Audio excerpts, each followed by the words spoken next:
Oh, howdy all. I think this should be just about good to go. Just making sure it is working and that I can see everything working on my own PC. If I can, then fantastic. We're going to get started.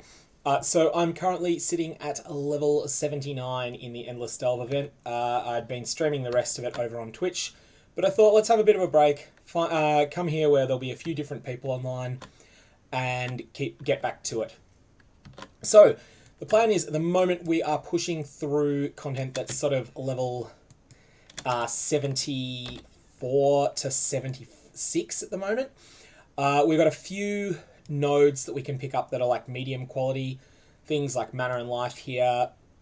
There's a couple of life nodes here. We've already got this. There's a couple of jewel nodes that are 2-pointers that we can pick up soon. So that's all stuff that we're going to be picking up as we go. But for now, let's just give a demonstration as to how the Bane Occultist is working.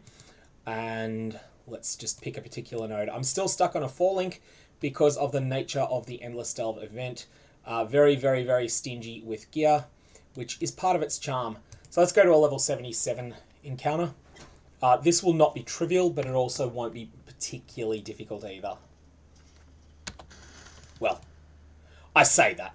I'm still capable of stuffing up, of course. So you'll see the chaos explosions are happening. Basically, the weakling monsters tend to die first, and then they chaos explode. And that provides a substantial chunk of extra damage for the tankier ones. For anything that's really tanky, we have Wither. Wither's a mechanic for chaos skills that causes them to scale up their damage over time. And, well, at least in the context of an occultist. That skill looks really terrifying. It's not. You don't need to dodge it. You can if you want. So what Wither does is it causes a debuff that can stack up to 15 times. Each stack by default provides 6% increased chaos damage taken, but with some of the ways I've spec'd this character, it's providing more than that. And these stacks will then cause monsters to just basically die a lot faster to your chaos damage over time effects. So this is the Wither totems I'm using. This is a link with Wither linked to Spell Totem, a link to multiple totems, a link to Wither spell totem support, multiple totem support, and faster casting support in order to get that sort of extra burst of damage. I do also have Essence Drain still set up, which is only useful on single target encounters. Amethyst rings have been surprisingly good lately. I am definitely interested in finding a good one. It's not that I'm using one currently, but they could be used. Ultimately, I want to hit level 85 or so. This play session. 85 would be nice. I have had 0 quicksilver flasks so far. They are on my filter. I've just had none drop at all. And that's part of Solo Self-Found for you, especially in Endless Delve. There's a number of things in the campaign that provide mitigation against bad luck. Endless Delve has none of those, so if you get unlucky, you can be missing a key piece of your build. Hey Francesco, look, just a bit of an experiment really. Also, Twitch, like because I took a break from streaming for a couple of hours, Twitch tends to not send notifications to people that it's notified within the last 12 hours or so. So I figured people wouldn't have seen it. People that were on my last stream over on Twitch, they wouldn't get it at all. So I figured why not just try it. Some people don't know that I'm on Twitch. I have a bigger following on YouTube than I do on Twitch, so we'll give it a bit of a shot. See if it reaches a different audience. YouTube's also a lot less hassle if I want to upload the video at a later stage. Twitch makes that kind of tricky. You need to download a 6 gig file and then re-upload it, which takes quite a bit of time, whereas YouTube will just do all of that for you. Hey, I just leveled up Malevolence, that's nice. Unusual jewelry has some potential. I want an Iolite ring. So that's unfortunately not an Iolite ring, that's a steel ring. So that's not what we wanted. Yeah, the pops are loud, aren't they? I love the pops on this build. There's a brand of chips in Australia, Pringles, that have a slogan, once you pop, you can't stop. And I'm pretty sure that they were actually talking about playing a occultist character. Or something with Chaos Corpse explosions in Path of Exile anyway. Hey Rick, I do play other games, I just don't stream them, and What have I been playing in terms of other stuff lately? Sometimes, well, I've never really gone through Civilization 5, so I've been having a look at that. I've considered buying Age of Empires 4, but I'm sort of waiting for that to get out of, out of like the beta state it's in at the moment, from what I've heard. Yeah, Lotus, I've heard people have a preference usually. A lot of people prefer Twitch because it's of the familiarity. But ultimately, I think YouTube may end up taking over from Twitch as the market leader. It wouldn't surprise me. And Facebook are trying to as well, although I don't want to have I don't want to deal with Facebook because partly I just want to get off that site. I spend too much time on my personal Facebook. And also it's a connection to your real identity I want to avoid. Like, not that I'm doxable if someone was determined. It's actually not that hard to do, but it's still, it's just that extra layer of massive hassle for people that want to be stalkerish.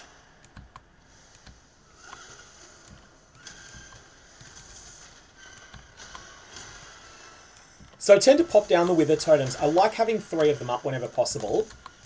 You'll also notice that I am using a bunch of flasks that have changed. If you watched the first part of this video, I still can't get a quicksilver flask for the life of me. I have a silver flask, which I'm using as a bad quicksilver.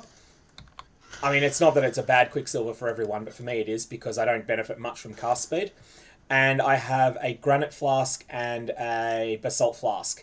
These provide considerable extra armor, and armor then amplifies my molten shell. Yeah, the thing I think that's the killer feature on Twitch at the moment is the community building stuff, like raids and things like that. If YouTube can get their act together and bring in something that's a similar feature to raids, it doesn't have to be identical, just vaguely similar, then I think that they'll clean up with streaming, because one thing about YouTube is that they don't pop ads out of creators' control as much. Like, the ads in live content don't happen unless you... Actually, I don't even know if you can initiate them. I don't know if you can do that on streams on YouTube, whether you can initiate an ad, but I don't think that there's ads particularly, except for ones off to the side of the screen, which, that's not going to annoy anyone. Unobtrusive ones are fine. That's sort of my opinion as a viewer too. I find Twitch's ads are getting to the point that they're frustrating.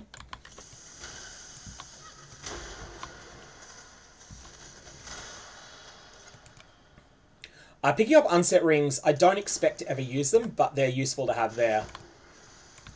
Oh yeah, Rick, in terms of what I do as a content creator, it is just Path of Exile. I've tried other games occasionally, and they've just done really poorly because people who follow my channel are interested in Path of Exile. They're not, they're not following me because of me. They're following me because of Path of Exile.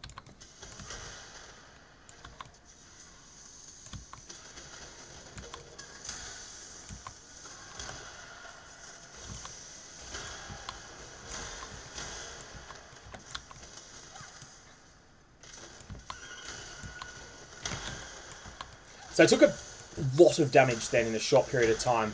People might have noticed. That was because I had my flasks down and my molten shell down all at once. And then at that point you can just take a sudden beating. A lot of damage real fast. A lot of my durability is actually tied up in that cast when damage taken molten shell setup I've got. It is amazingly defensively strong, that combination. Yeah, thanks, Finn. Thanks for Cooper Saw.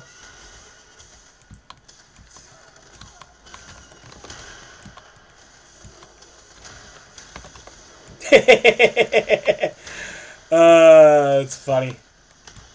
Everyone needs to have a bad influence in their life. Hey, Francesco.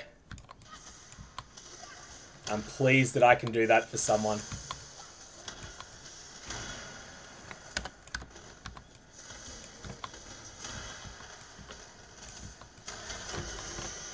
Viridian Jewel. That's pure talent. That's actually a pretty strong jewel.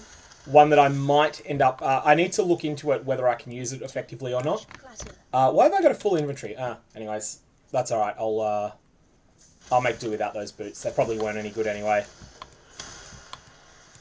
Yeah, Pure Talent is an interesting jewel. It's one that can be quite strong, but requires a bit of messing around with your tree. I probably won't use it on the build, but it is just nice to have the option. And so that is definitely not getting vended. That's getting kept if I don't use it.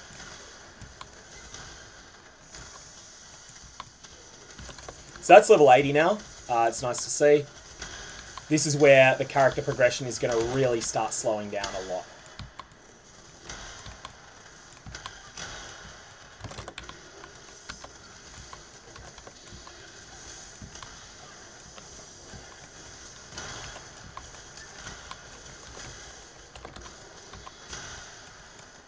Azurite really good. Still need more of that. Have a bunch, but still could use more. And here we go with the end of this encounter. Charged jewelry will have lightning specific mods on it that can be quite good. Need to keep moving on these encounters, just in case they're at the nastier end. They're not. They're pretty fine this time. Kill that last monster, and now let's grab the loot. Okay, Charged Jewelry will have metallic fossils, of course. They're useful. Conductivity on hit is a good mod on rings. I can't really use it effectively. Likewise, that I can't use effectively at all. Phys damage taken converted to lightning. Oh, sorry, physical damage dealt is converted to lightning is also fairly solid, but very niche, and I have no use for it at all. These can be +3 to maximum lightning resistances. These are definitely worth my while looking at. I don't want to use this particular shield, and I don't think I ever will, or likewise this one, but if these had had better suffixes, then I could have had something that was quite useful there. Do I only have 2 chests in this one? Normally you get 3 in these nodes. Meh, that's odd. I only have 2 chests. I need to go back to the mining encampment and do all of the usual town stuff. So we are now working on getting some of the last mandatory upgrades. When I say mandatory, it's like, take that with a grain of salt, but it's sort of important ones that you feel you need to have. Now, I have basically covered the entirety of the planned tree. I'm just quickly checking a few options that I've got for other things I could pick up. That's useless. I've got the rest of this life cluster that I can pick up, and I will. But is it the best thing available or not? And for that matter, am I missing anything I'd planned on taking? I feel like I am missing something. I don't seem to be, though. I'm just looking through my path of building. I'm missing 1 loose point, and then I've got the jewels. So, I have this 1 loose point here. Cold-Hearted Calculation is just a solid all-around node, and should hopefully fix a few things up for me mana-wise, because I was getting a bit tight on mana. Okay, what do we have? You are life and 1 resist. I am using bad gloves. What I've got is better. Boots without move speed, unfortunately, no use. That goes straight in the trash. Archon Kite Shield, I'm just looking for one with good mods, but that doesn't have good mods. Big Strength, no life. Nah, not good enough. Steel Ring will be bad for me. Oh, that's actually really good. Despite the useless implicit for me, that is actually quite solid. I'm going to keep that. Not that I'm likely to roll a second character, but just so I've got the option. It should take resourcefulness. I'll just have a quick look at that in a sec, because I can't remember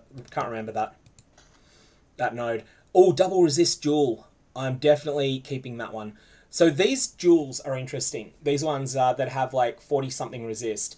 This is not something you'd be excited about in a trade league at all. 44 points of resist on a jewel. But in this event, 44 resists on a jewel is really significant because you've got to get them somewhere, and it's just a lot harder to get them than it is normally. These are solid but not quite good enough. That's not even solid. That's not good enough at all.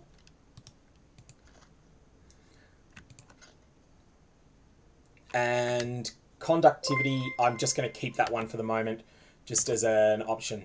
Hey, thanks for the follow. And, okay, I think we're fine with that. Let's just go and drop these off and then have a quick look at resourcefulness to see which one that was, because I'm probably forgetting important things. I always do that.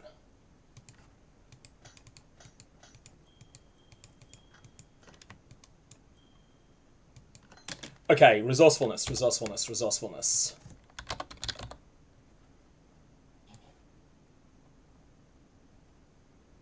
I'm just looking for... Oh, there it is. Resourcefulness here.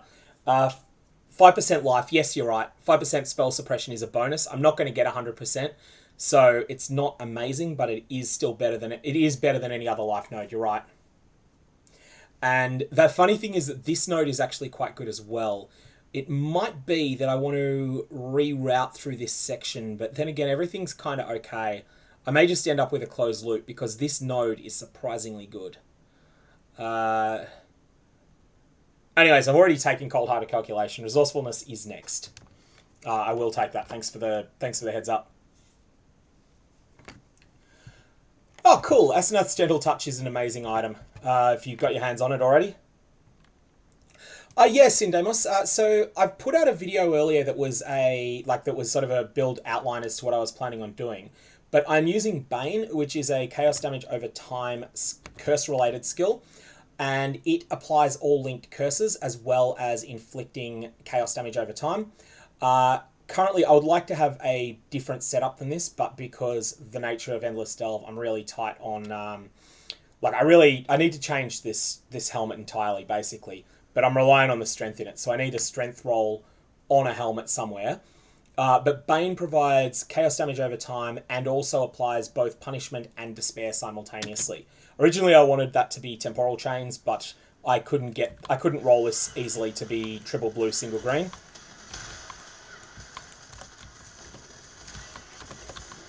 SFH, you're in the same position as me, except I'm 5 levels lower than you. I am just going to keep farming. Do your Delve Cities. Delve Cities have often given me like 15 or 16 fusings. And also use Varl Orbs on body armor pieces. They have a moderate chance of becoming 6-linked, although when they become 6-linked, they may be useless colors for you, or they may be serviceable but unoptimized colors. Is this? Yeah, this is good. This is a side passage that can have a fractured wall in it. That's why I'm having a look for it. This is also a side passage that could be a fractured wall, so we'll have a look down here. Fractured walls are good. They can drop prismatic fossils. Prismatic fossils are what I want. Defensively, I am primarily using armor with Molten Shell, so I'm life-based. You'll notice that my flasks are, which I'm not using as diligently as I should, like a couple of them are armor-related. And the goal that I've got here is that when an enemy hits me... did I just not cast my dynamite? I just did not cast my dynamite. You see I got like a 4,400 point Molten Shell up? That's because I got something like 10,000 armor. Oh, actually more like 20,000. So something like 20,000 armor with flasks up. And that means that I'm taking a lot less damage from trash mobs. Also, when I'm more sorted out, I will have temporal chains on enemies a lot. That said, I just took a beating there because that monster had a powerful damage over time effect on me. And I don't have much mitigation of enemy damage over time. Just my elemental resistances, really.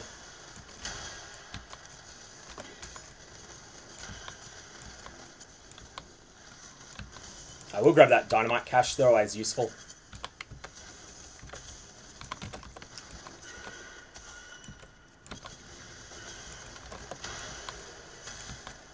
The other thing that's surprisingly good is I'm gaining 15 life and energy shield on kill. Now that doesn't sound like much, but it actually is. Because you kill a lot of things real fast in the Delve Mines, real fast. Oh yeah, I'll just have a look at what the Val Regalia is, stats-wise. A big life and 1 resist. What have I got currently? I've got big life and 70 resists on there. That's actually one of my better pieces of equipment. And helmet needs to be better, but is not good. So Blasphemy I'm not using because Bane applies 2 curses for me. So at the moment, I've got Bane applying Punishment and Despair, when I get a 6 link, I will also be adding temporal chains into that, and so that will be my 3 curse limit. My 3 curses come from being 1 by default, 1 from Whispers of Doom on the tree, and 1 from the Occultist Malediction node. So that's what we've got currently. Let's jump across here.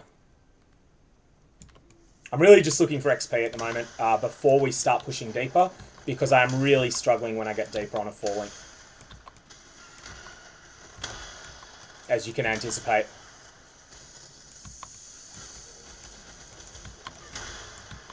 Amethyst Flask might be useful. I don't think so, but I am just going to loot it anyway, just on the off chance that I want it later.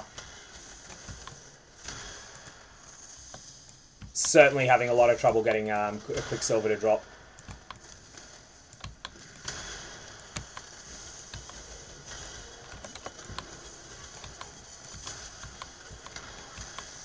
Alright, let's activate this node now.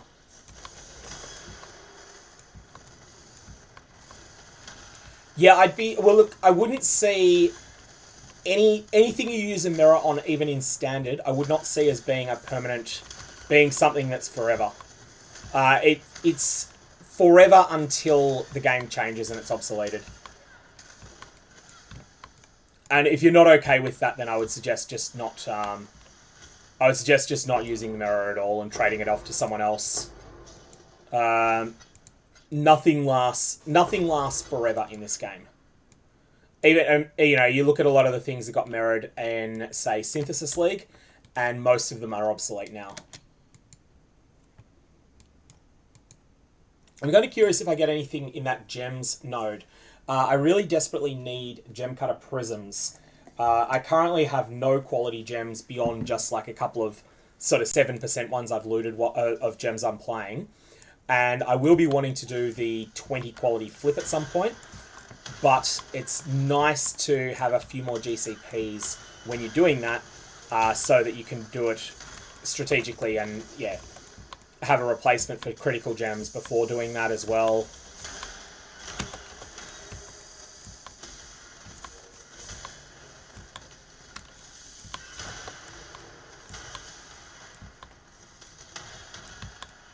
Yeah, legacy quantity stuff is probably one of the things that will last forever, mirror-wise. Because IIQ stuff was a mistake, like a big mistake, and a lot of stuff will last forever because of that. That stuff won't come back. Unless they decide to run a single league that has, like, a repeat of Legacy League or something like that, where they do deliberately bring back a few of the mistakes of Path of Exile's past.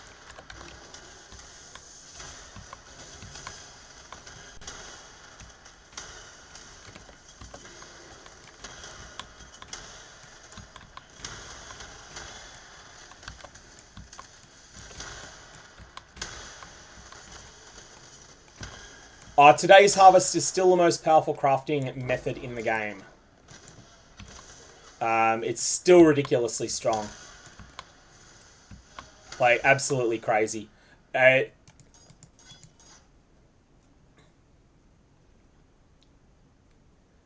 divination card that gives you a legacy item, I'm not... A Mage Blood would be hilarious, honestly. Like, getting a Mage Blood in a Void League would be one of the funniest things to happen if it was on stream. And honestly, it's one of the reasons I'm streaming all the time while I'm playing this. I haven't been playing off stream at all. Because if I got a moment like that, it would just be so funny. I just have to get a clip of it and, just let everyone have a bit of a laugh either at my expense or with me, whatever. I'd find it funny. And I would definitely Varl it in that context as well.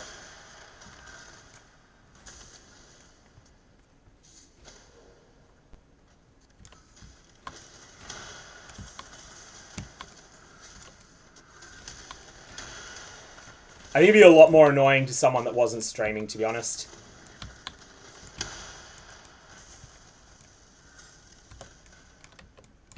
Like, to get a Mage Blood or a Mirror or something like that in an event like this, where you don't get to keep it.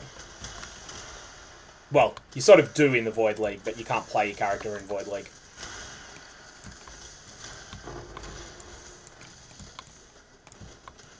One mechanic worth mentioning there that you might have seen, the monster in the center there, the rare monster, took a huge chunk of damage when all the monsters around him exploded. That's due to two things. One of them is the chaos explosions that you're seeing.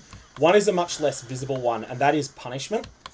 So whenever I kill an enemy that's affected by the hex punishment, which is part of my setup for casting the Bane, whenever I overkill an enemy, that extra damage is reflected to everything around, 10% of it anyway, and that can then cause some really big cascades.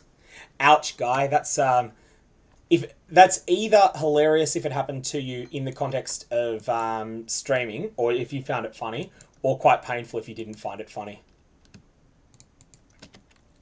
As I said, I would definitely laugh at it myself.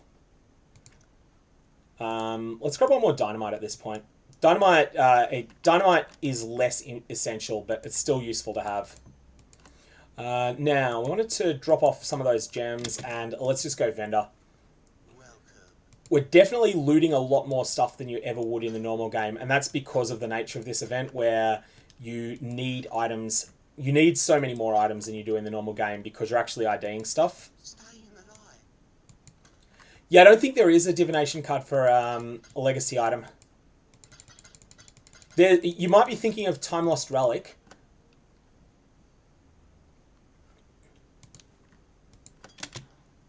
Yeah, and that's the thing. Like, it's not like luck in this game or anywhere else in the world for that matter is a resource you use up. You know, it's random events happen sometimes, and they're independent of each other, at least in a game context.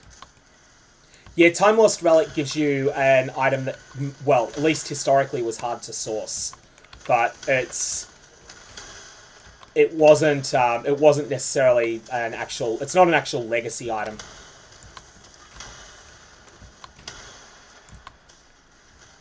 And actually, that card is in a weird place now where it still drops the same items it used to, but the chances, like the definition of league exclusive item is different now to what it used to be. It's sort of a weird spot that card is in.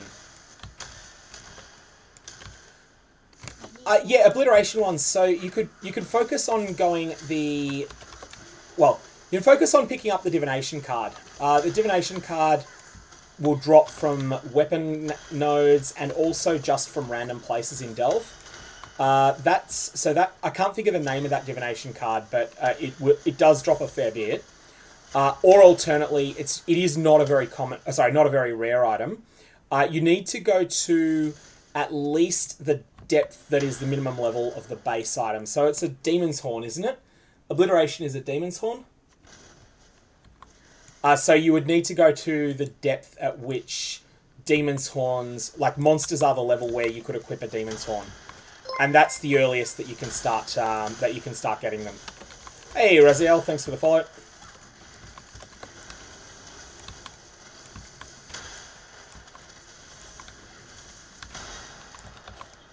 Dark Temptations, correct? That's the name of the card.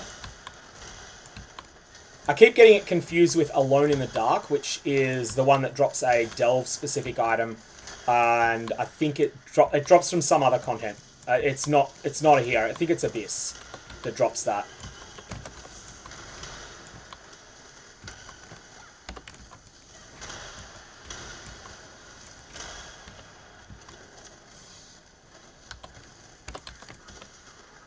Just checking how my flares are looking. You don't want to run out of flares when you're running off down side paths like I'm doing here. And actually, this is not worth my while.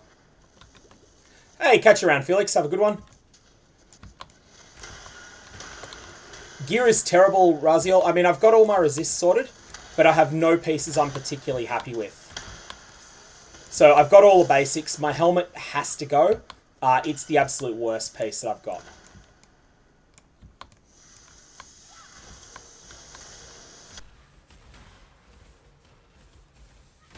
one would dominate the AI, although it might gain both the flee and taunt.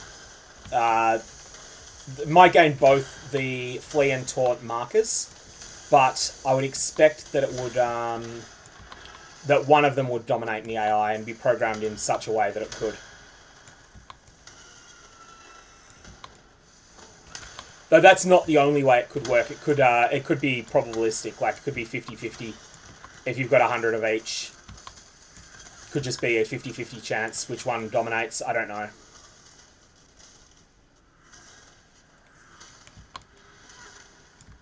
Or, yeah, one may just utterly dominate the other. Okay, so one thing I did want to do is look for helmets bases that I could potentially use. I think I could probably look for a hubris specifically at this point. Though a necromancer's circlet is the second best. I'm just going to pick that up. And I'm going to throw a binding orb on it. And if it ends up good, then I'll use it. Because it'll be easy to chrome into what I need. Which is either blue, blue, green, red. Or blue, blue, blue, green. Or blue, blue, blue, red for that matter. I can use that too. Depends whether I want to keep punishment or go temporal chains for the moment. I don't need another amethyst flask. I'm just going to leave that one behind. I just hit an anti-burn flask before that fireball hit me. Most of the damage that those do is ignite.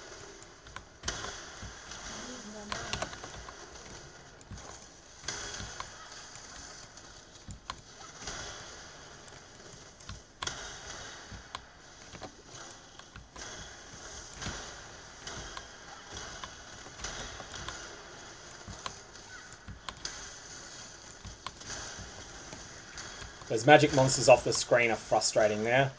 I've got to go and kill them, hunt them down and get rid of them.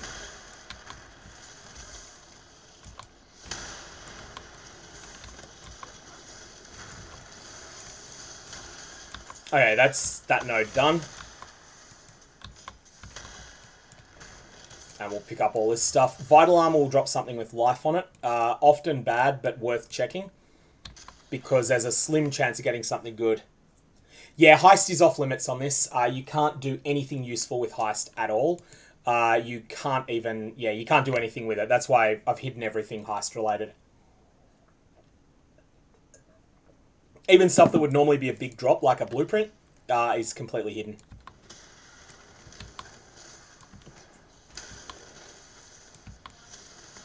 Likewise for maps and scarabs and all that sort of goodie. All those sorts of good things. They're just completely useless in this mode.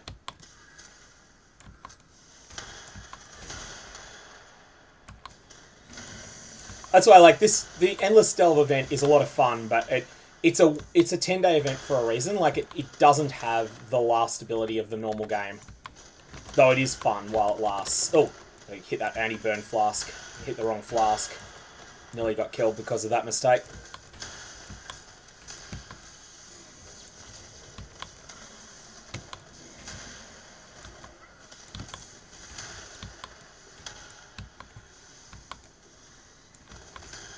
You cannot benchcraft in this end of. That's one of the things that makes this so interesting and so different to the normal game.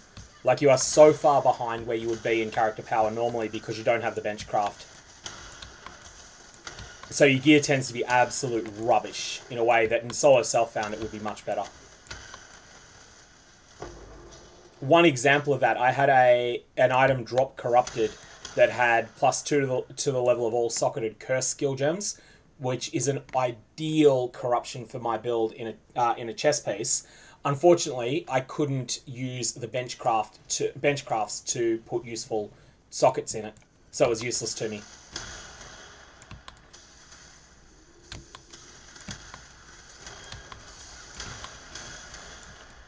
Even though that is an actually really awesome mod for this event. Or for this character, anyway.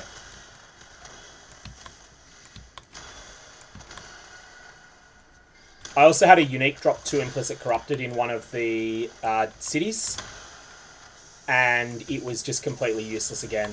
It's a unique I could use. It was Asenath's Chant. So that dropped quite a solid helmet, and it had no... it had only one socket in it, so useless.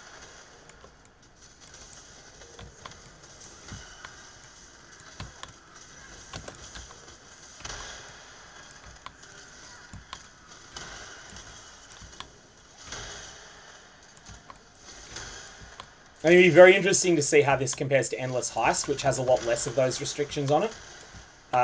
So, you know, like you can party, you can trade, you can do all sorts of things like that.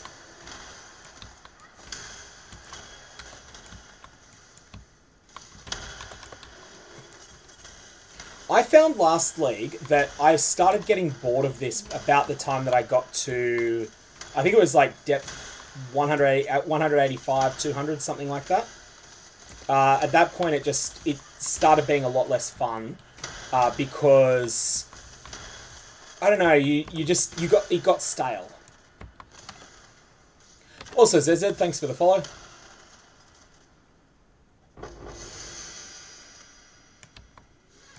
No, that is absolutely ridiculous. There's a lot of lies going around about that.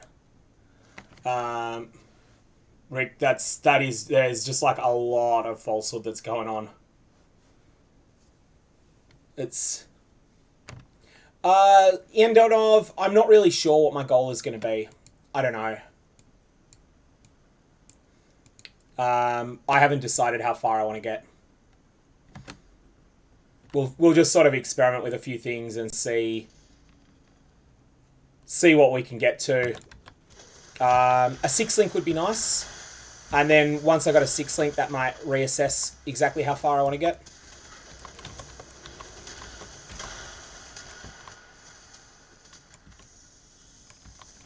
Now, we're going to see here.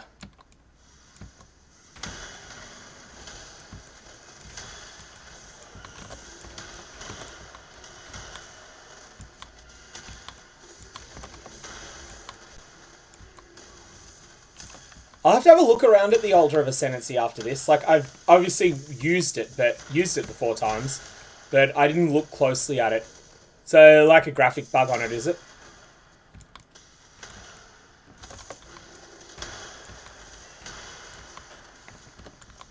Yeah, there's just a lot of misinformation going around about that. It's like people who have got an agenda that want to just stir up trouble here.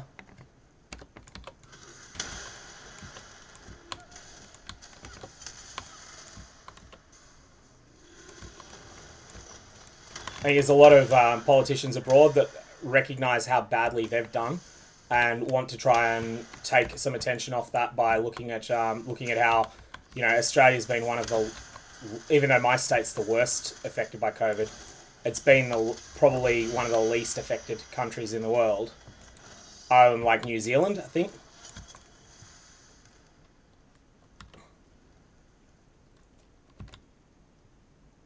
Hey, Incredulous, thanks.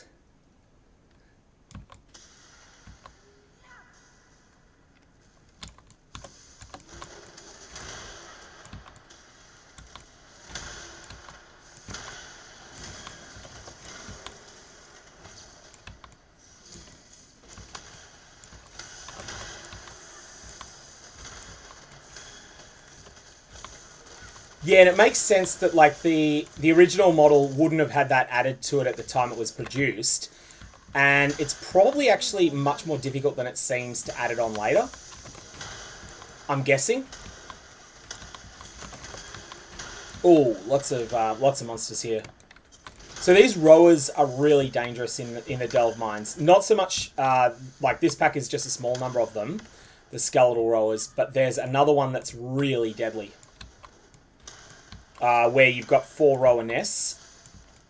Those nodes got buffed to the moon in 3.15, and they're really dangerous now.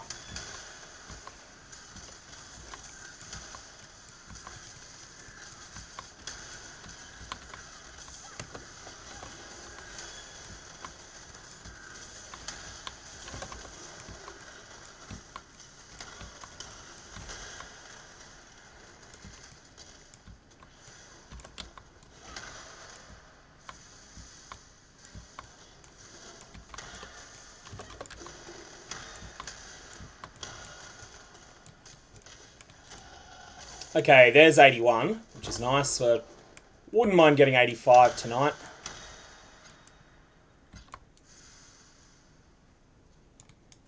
I'm just going to look and see. Oh, let's go do this node here.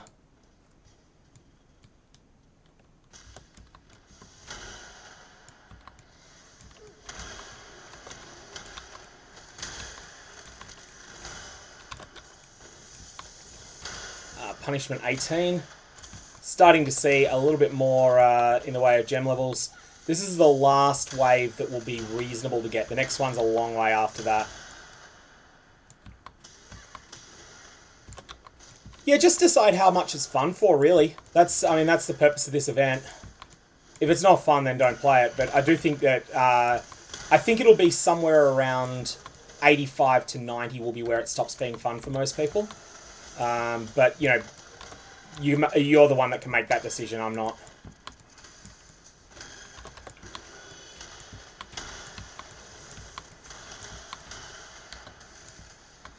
One thing I do like about this is that there's no stuffing around between maps. Like you can just, well, I mean there is still vendoring, I guess, but you can just go straight on to the next delve encounter. You don't need to do all sorts of shenanigans with sitting in town, rolling sextants and stuff like that. Trading with people that don't answer for scarabs.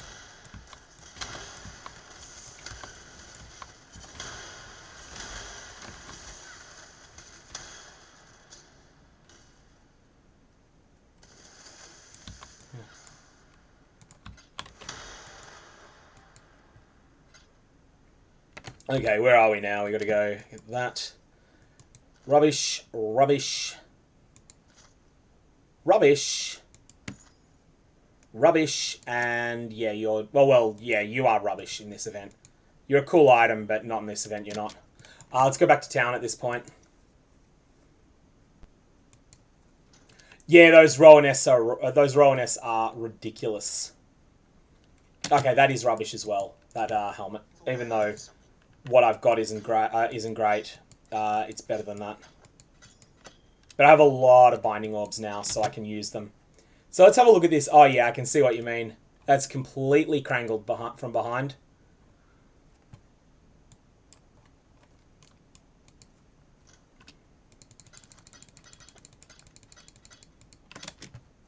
And yeah, now we've just got a passive to spend. What was I in the middle of taking again? Someone was suggesting that oh no, I took that. There it is, resourcefulness, yeah. That's the best life node on the tray at the moment. So we'll take that for sure. And then we're now at a point where we can have a look, see what's around here. I can't remember what's around here. Nothing I want. Okay, that's easy. Traps, yeah, that's good. That's good. We know that. All right, let's push down. We'll hit monster level 80 soon. One other thing I did want to check. Bane is 30 million XP off hitting the next level. So that's a long way off still.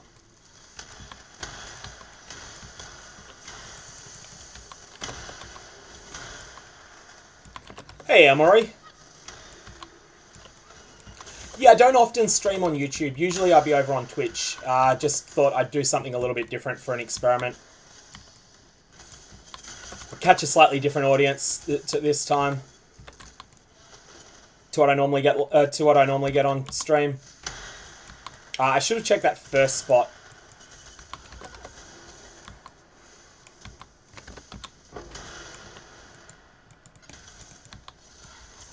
Starting to get a bunch of Chaos Orbs that I could actually use for crafting now.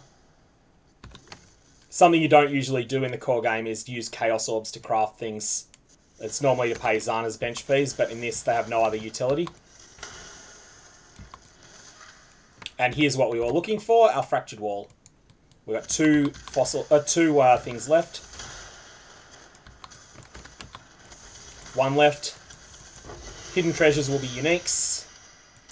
Already have that, and I can't remember what that is, so I'll pick that up. Now we'll run back and pick up the cart.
Oh, come on, monsters. You can do it.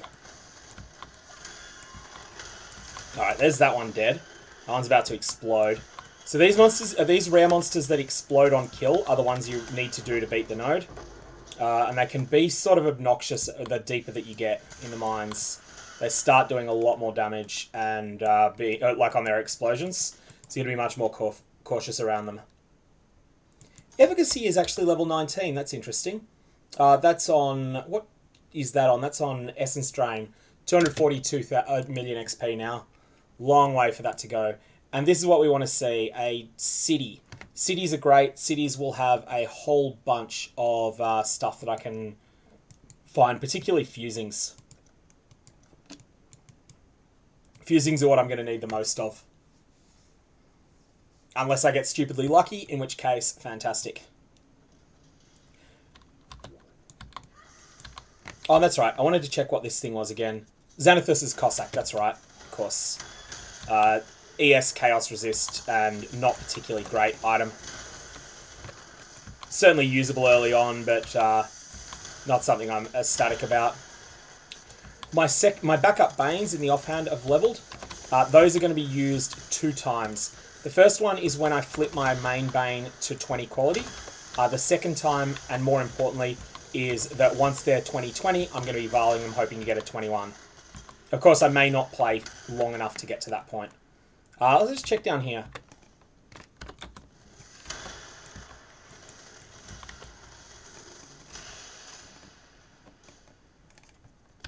So we're looking for fractured walls now. It'll be here, I think. This looks like a fractured wall spot. It is one. You sort of develop an intuition for them after playing Delve a bit. Hidden treasures will be 1 unique. That's Chevron's Pace, isn't it? That's hidden for a reason on my filter, usually. Oh well.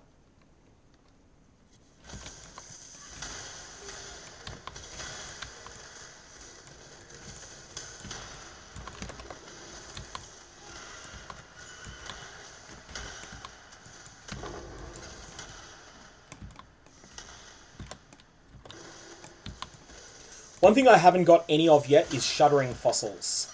And there's something I definitely want to get quite a few of, because they're going to be 1 in 12. There's a 1 in 12 craft that I'm going to be attempting that will give me an endgame weapon. And each attempt will require a corroding and a shuddering fossil, as well as a metallic. I got all the metallics I need already.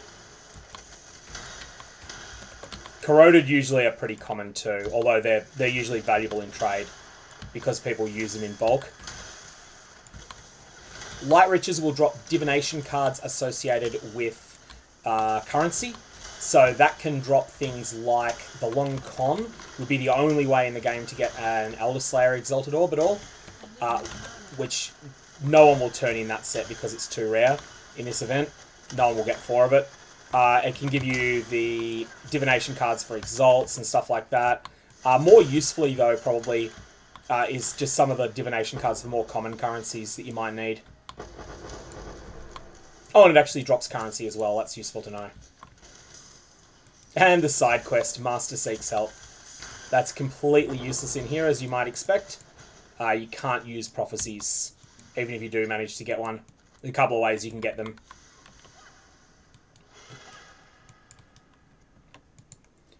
Okay, so now we have this thing. Smuggler's Stash is useful. Yeah, we'll go there eventually, but we can't get there directly anyway.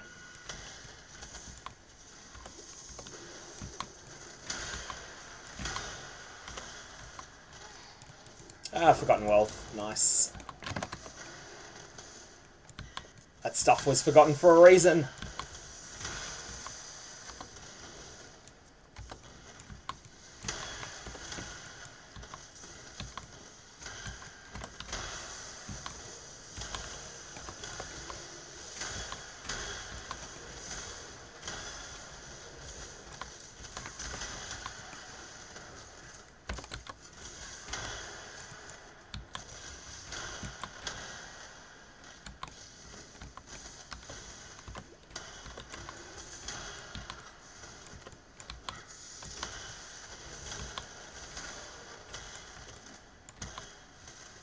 Yeah, the cities are great. Like, just the amount the amount of XP that I'll get in those, assuming I don't die over and over. Yeah, the amount of XP is phenomenal, and the amount of fusings should be glorious. Plus, there's a few special rewards as well that I probably won't get any of, but that I might.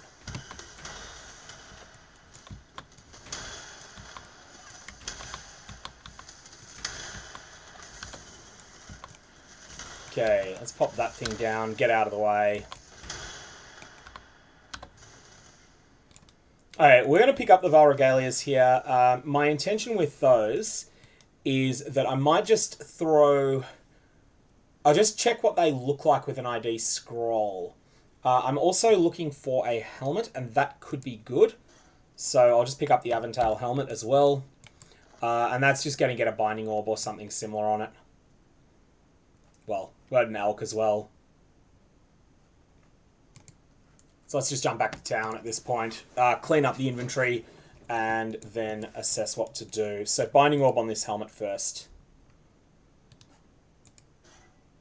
Hey, it's terrible.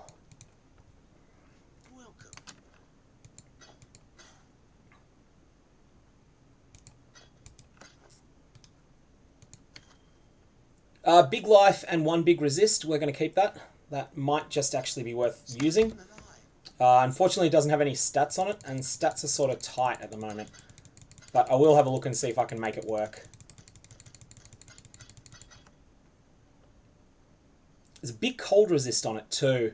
I was desperate for cold resist here. So this has 20 plus 17 is 37. This has 78 resist.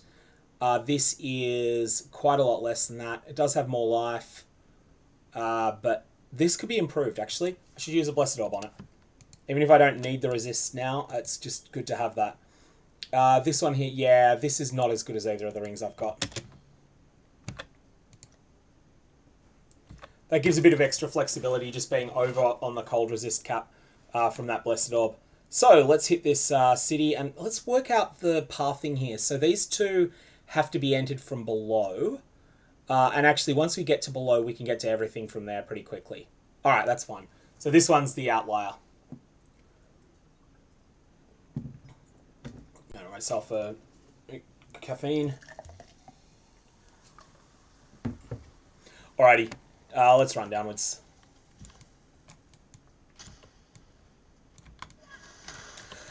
Yeah, so look, I used to play EVE Online before it went pay to cheat.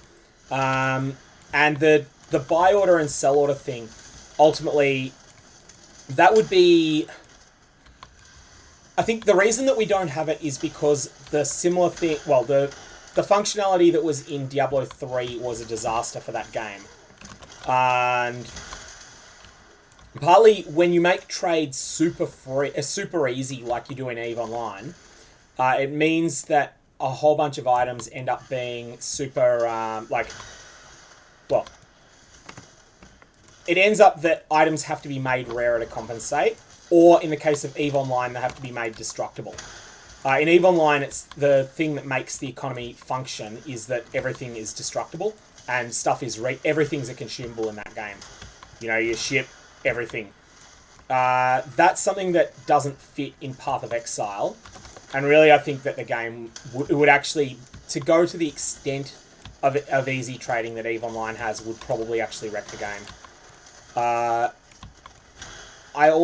do think we should have something like that for map fragments and stuff like that. For things that are basically for content and for crafting consumables. But I don't think it would be good for items.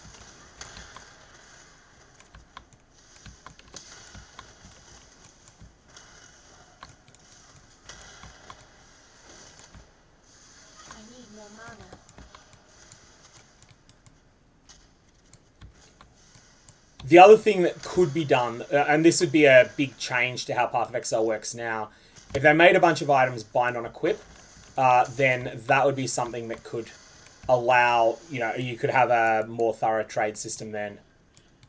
I'm not sure how popular that would be. I don't think I like that idea, just pointing it out as something that would be possible.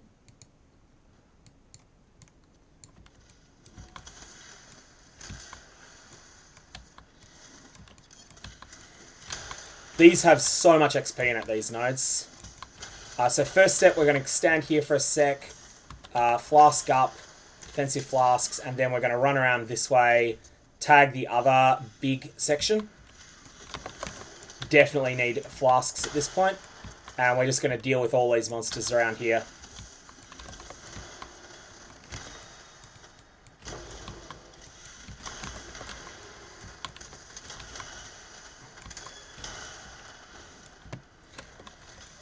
One other thing that happens if you make trades, like the more easy you make trade, the more power you are pushing towards the most shrewd traders at the expense of everyone else. Hey, Sol, thanks. And that's a really difficult situation to be in.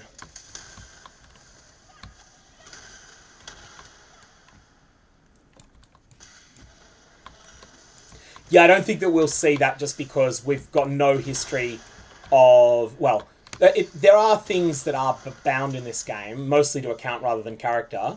Although Pantheon progress is bound to character. But, you know, stuff like challenge completion, Uncharted Realms completion, all that is bound to account. So there is stuff that's bound. Hideouts are another thing that are bound to account. But yeah, it would be a total change of philosophy for the game. There's never been an equipable item that's bound, I don't think.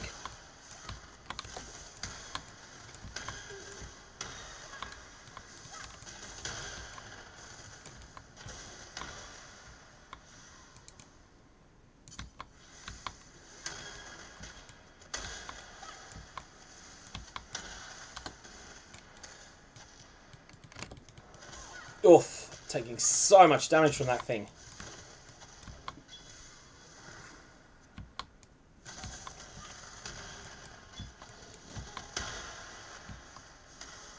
Alright, now let's go through this way and deal with this pack with a flare this time rather than using the lighting in the ground.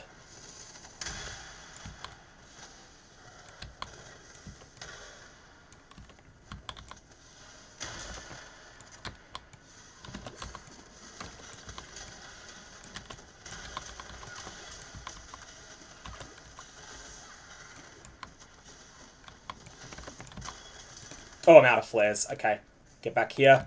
Gotta use the lighting in the ground now.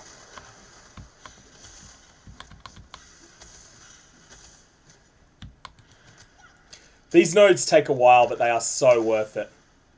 Once you get really powerful, they don't take a while, but at the moment they do. For this sort of level of progression, you know, doing them on a falling.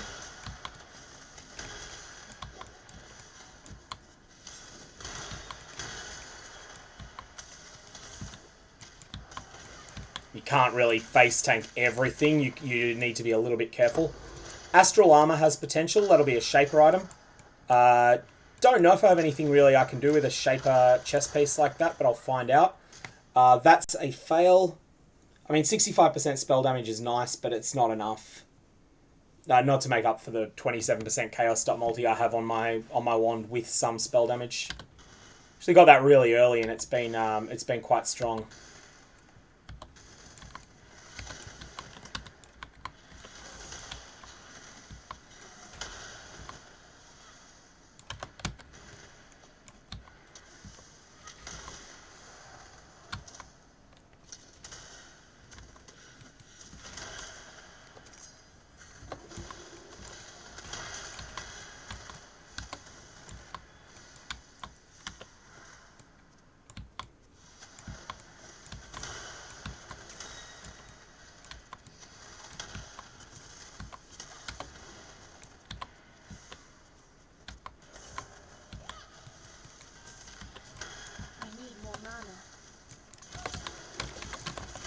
Okay, having some issues with mana sometimes.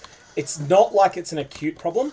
It comes up in long fights only, and that can often be the one that catches you off guard the most because you're like, I've got no mana issues, and then suddenly, actually, yeah, you do.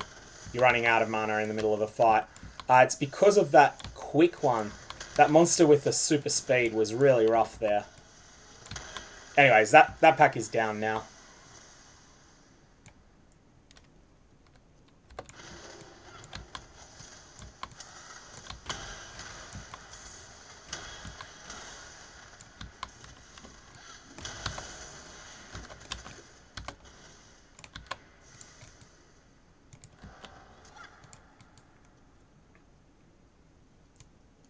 Alright, now let's see how we go down here. This should be doable now.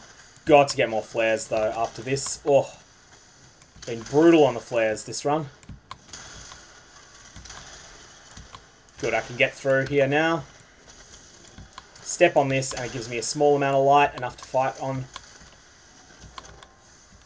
That heavy armaments will be a fizz damage weapon. Usually not any good, but they're always worth checking. Not so much in an event in one like this.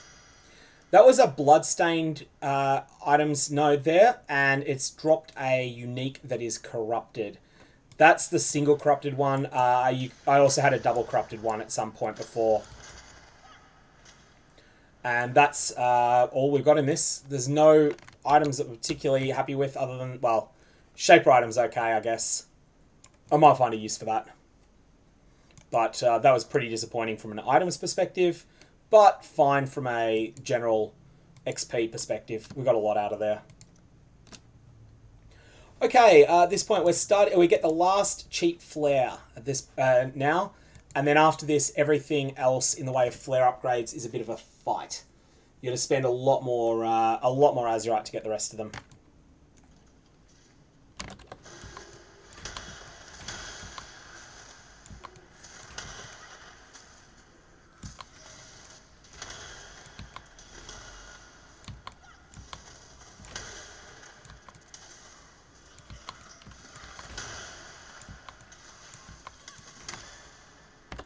I wouldn't be getting anything out of Herald of Agony on this because I'm not hitting with my primary skill. So, unless you're asking just in general on other builds.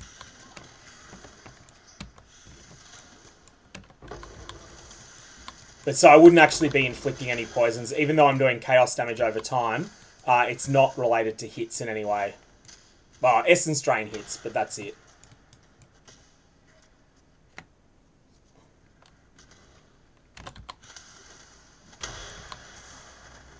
I've got my flares back now, at least. Oh, yeah, Death Aura I'd need to get the relevant unique for. Can't use Death Aura without looting it. Without looting, what's it called? Death's Oath, the Astral Plate unique. This is an SSF event, so I'd have to find that item.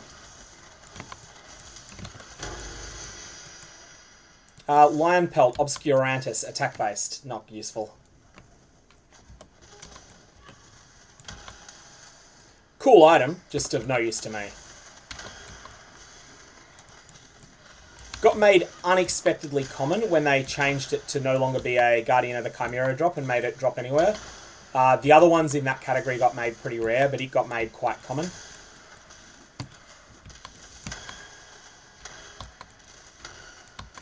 It's something you can definitely count on getting yourself if you ever want it.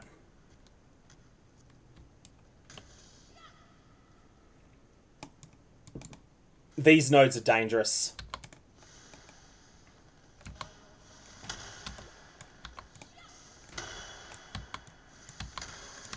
These are some of the scariest nodes in the game here. Just the amount of damage that they put out. It's not so much an issue at monster level 79, but when you get to, say, depth 250, 300, these start really doing some, really putting out the pain. Especially if they get any of the mods, the zone mods that give them damage projection effects. And then this monster will end the node when it dies. I think it's the rare, usually it's the rare one. Yeah, it is. Alright, Mage Blood? No, not a Mage Blood.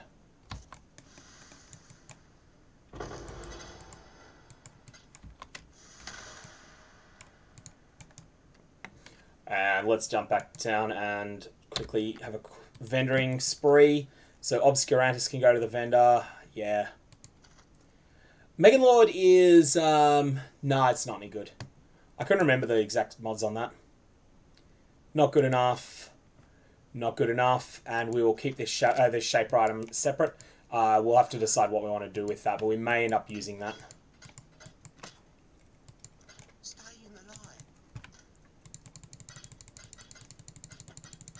But for the moment, the shaper item is getting put into a stash tab and probably forgotten about.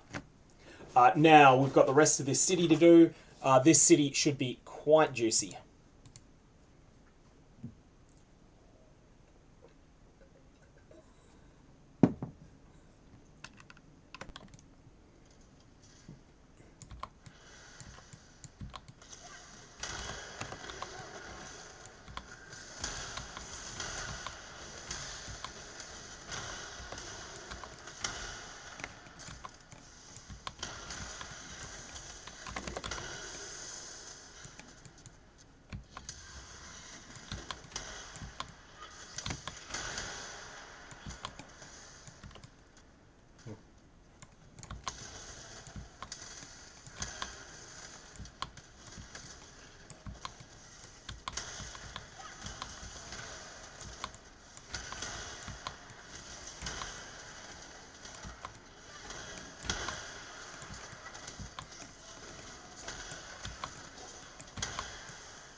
Okay, jumping down.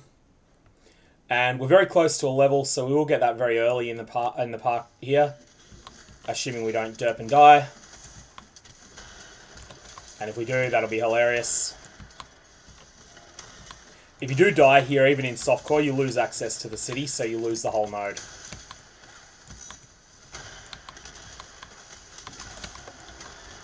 So there's 82. And we have some life nodes we can go after now. I think that's the best thing we can do currently on the passive tree, is just pick up some life nodes.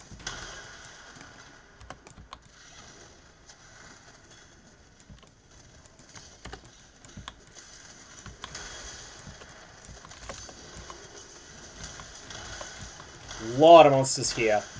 Basically everything in this side has activated pretty close to it once.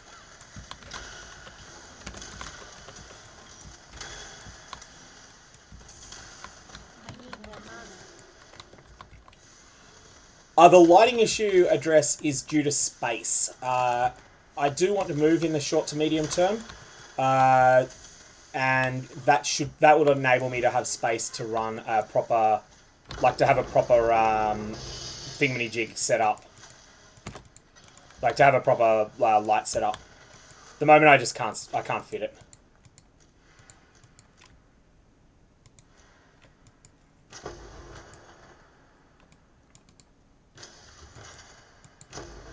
Lots of Varlobs there. That's something that these zones do well, is drop lots of Varlobs for you, which are always fun if you want to go on a corrupting spree and ruin some gear. Is that our pain achievement, of course? I was trying to remember what that node was. At this point, I'm kind of torn. I might actually go with the increased chaos damage side of things. There's a lot of power there. I just think I get more from that than I do from 2-point jewels. So 3 points, I'm going to get 16, 16, and 27. So that is 59%. Yeah, that's just good. I'm going to take that. I'm going to take those nodes. That's a deviation from my original plan. But I'm not going to get 40% chaos damage on a jewel in this event. And that's what would be required to be equal or better. I actually have a lot of dot multi already, so dot multi doesn't scale as well as it seems like it would. Hey, Cromley, how's it going?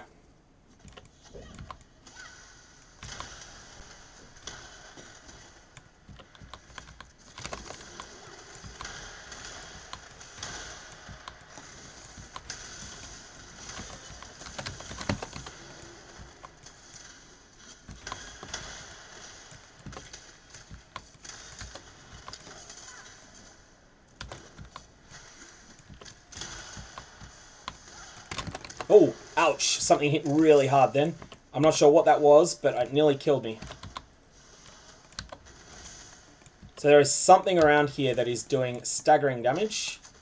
I'm not sure what it is, but I've just got to get a few monsters down so that I am able to endure a big hit. Now I can get a flask off. Yeah, okay. It seems like we're under control now. That was sketchy then for a bit.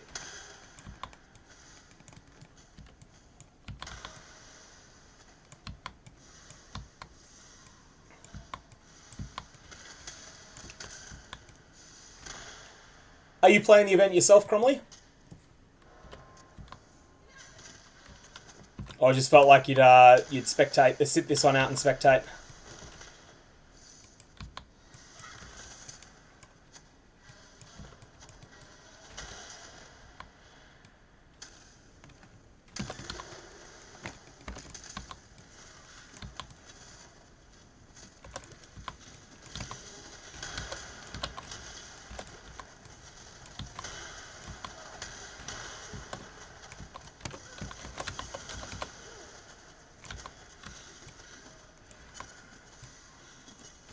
Ooh, that felt closer than it was. Like, my life total stayed high there, but that felt like I was in a lot of danger for a bit then.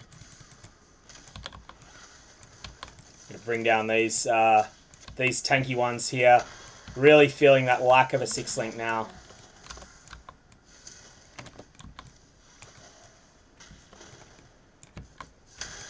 Oh, internet issues no fun, hey?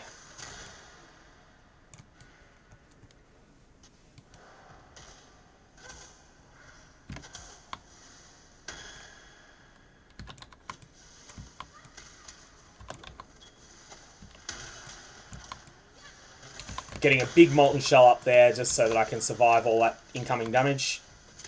That's essential to be able to take some of these big hits that are coming in. Handcrafted antiques. Not sure what that's going to be. Why is that special? So we have... Topatantes. Okay, of course. Actually reasonably good mods on it, but it's just not of any use here. That'll be an offering to the goddess. Completely useless item in here. And twisted armor will be just Valed. Everything is Valed. Alright, well that's that section taken out entirely. We got like a 1/5 of a level from that single Val outpost zone. So they are crazy for XP. Even done as slowly as this. And you can do them faster if you outgear them. Which I don't.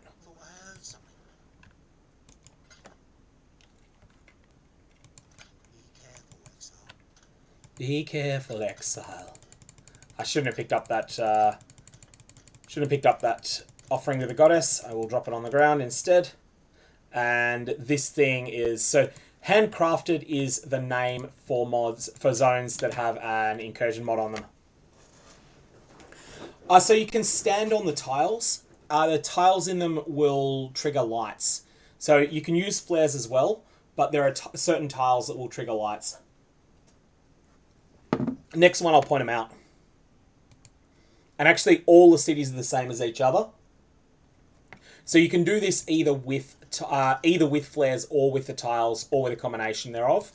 Fastest way is using flares. But you can get yourself killed very easily if you forget that you're using that you run out of flares. Like if you fail to realise that you use your last one, you can get yourself into a lot of trouble real quick. Also, you can just get overwhelmed by the number of monsters that will spawn at times in there.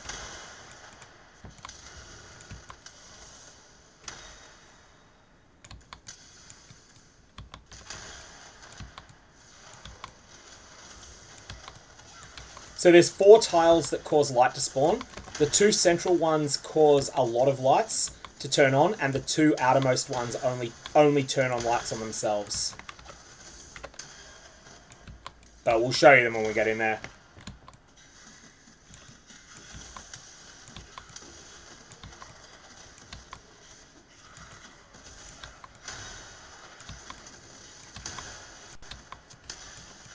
I need more mana.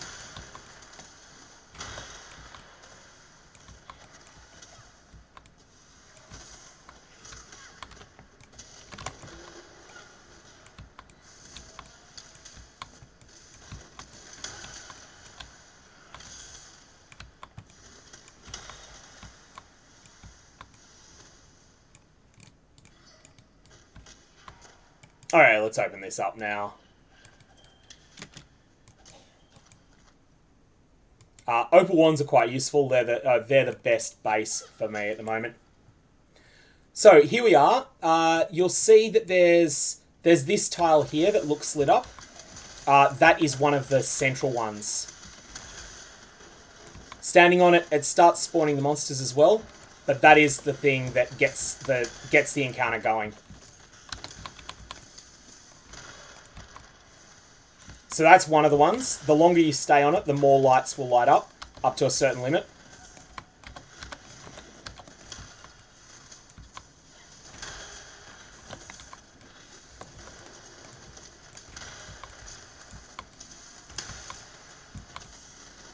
And this is the other central one.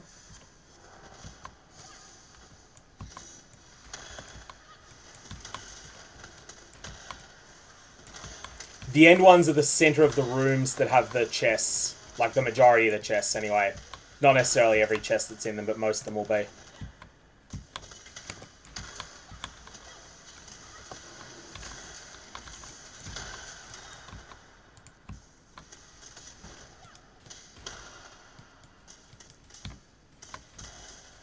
Alright, let's run through here now. And this is the tile in question. This is one of the edge ones. Now we'll duck out of there. Oh, yikes. Took a beating there. Big lot of damage.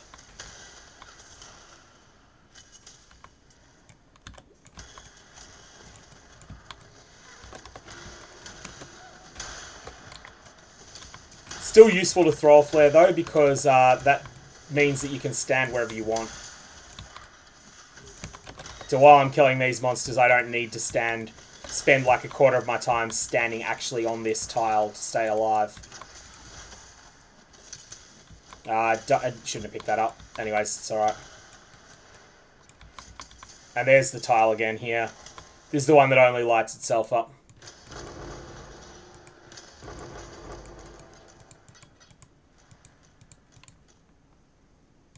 So there's Dark Temptation dropping. That's one of the spots you'll get it, is in these zones. Someone asked earlier about Obliteration, the wand. But you'll get it in those sorts of weapon chests in these zones. It may be hidden by default on a lot of filters because the base item is common. So here I'll just let that charge up fully. And then I'll punch through here. In doing so, I will aggro a bunch of extra monsters. And then bring them here where it's easier to fight them in the full light.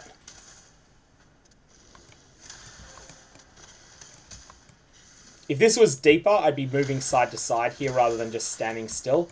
But when you're shallow, you can just face tank stuff that you shouldn't.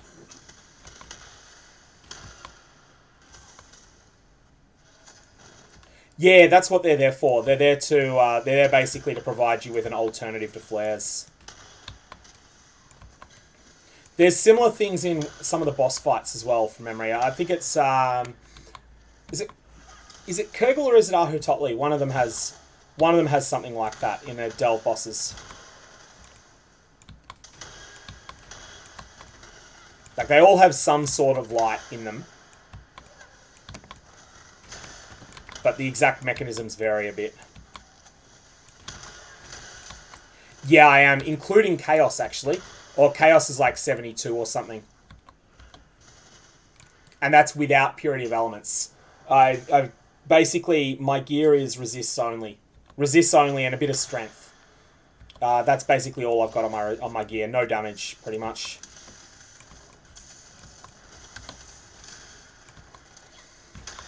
I had a bit of trouble getting that, but once I got it set up, it's it's been a godsend to be set up like that. Hey, Sidewise.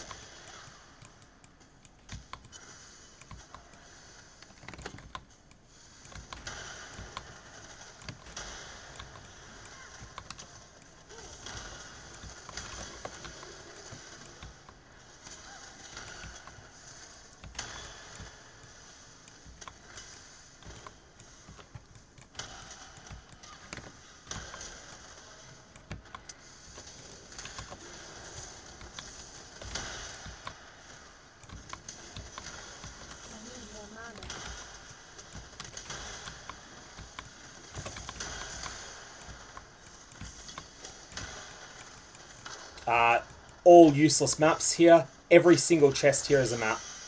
And maps are completely useless. One of those was one of the ones that drops the unique maps.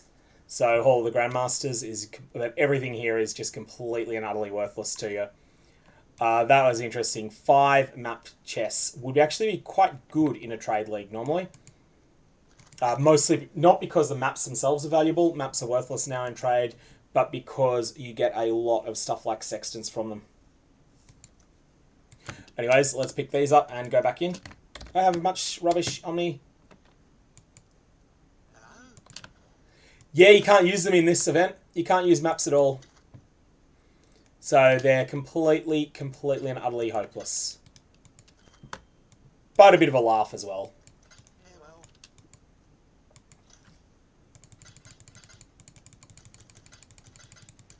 At least it's not one of the super rare ones. Hogham's not particularly rare or valuable.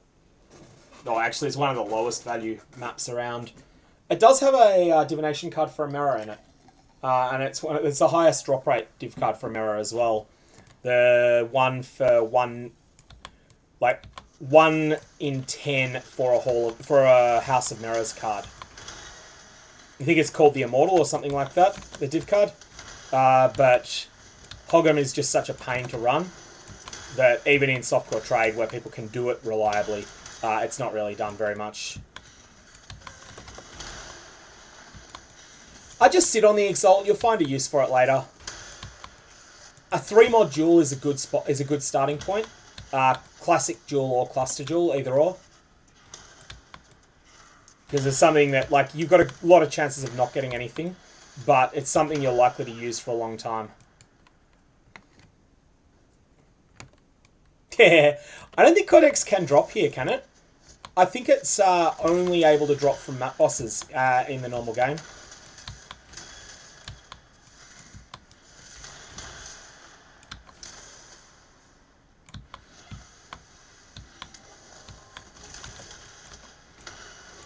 Oh, oof, that was a big hit.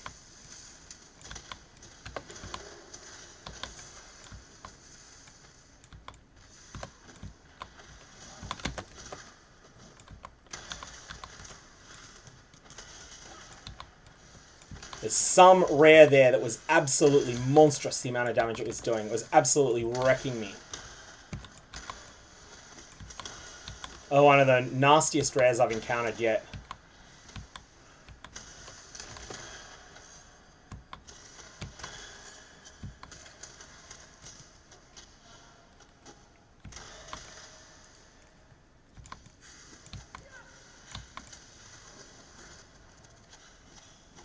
Yeah, and even if you miss, it's not likely to make it worse than it was.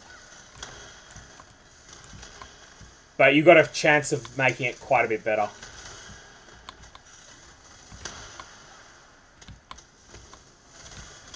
I'm actually not using any jewels yet. I haven't allocated any on the tree because I haven't had anything worth doing.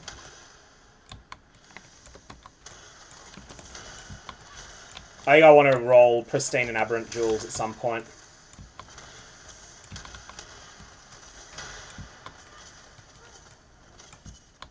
I need more mana. Alright, let's just jump back here and wait a sec. Get those lights back. Get myself ready, and then let's jump in.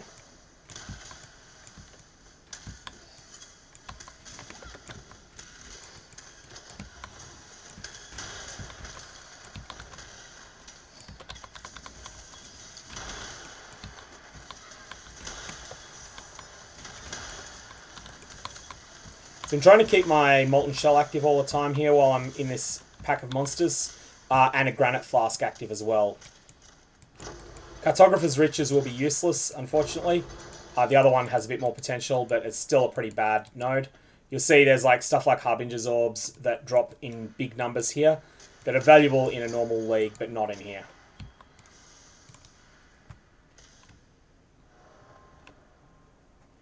Alrighty, so now we'll jump back to the other side. Waiting here until full light. Full light, let's go. Heh, another map one.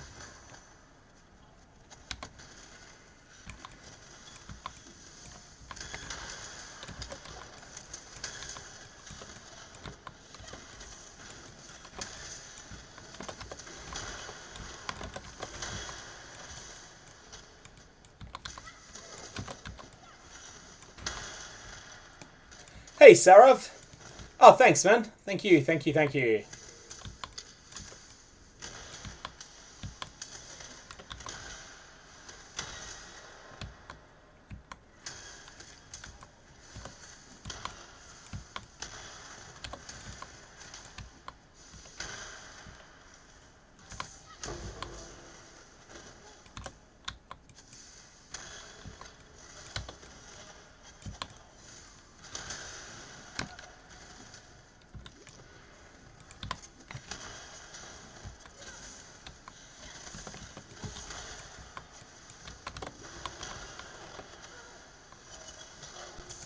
A couple of fuses is nice. I haven't had many fuses in this entire city.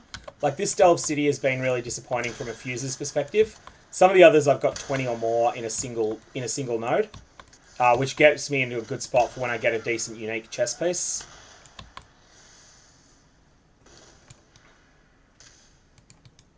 That's interesting. So the sound I've been... Like, this is unprocessed. Normally I find that the sound, like, I turn it up when I'm processing it.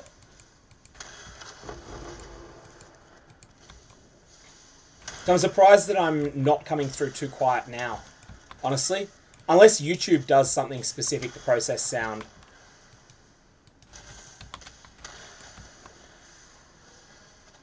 Like, that's only on streams. I generally can come through quiet sometimes, but I find that's better than coming through distorted.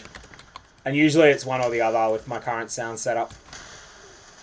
Something I want to professionalise in the future, but would require more space than I have currently.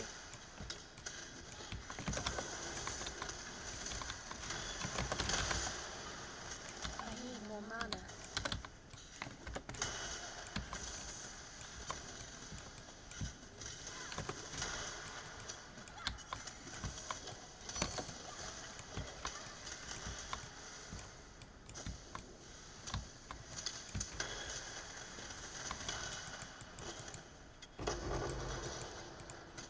That was a lot of transmutes there in one spot.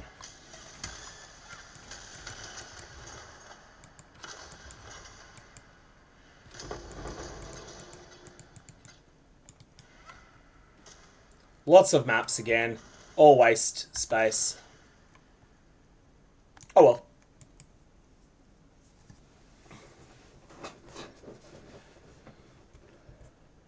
Yeah, I've tried to be a bit more consistent. I'm honestly, it's just a case of not being not being an expert with computer-based sound.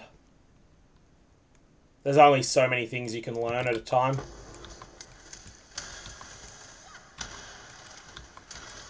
And probably the most important thing I've had to learn to do lately has been trimming down, various things like, getting rid of just dead space in videos. It's been something I've had to learn how to do. Probably been the highest priority.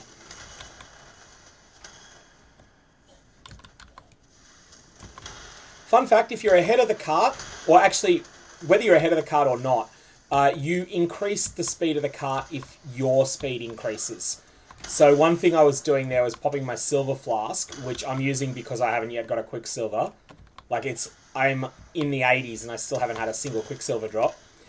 But yeah, one thing I will do is fire off a silver flask to speed up the trolley.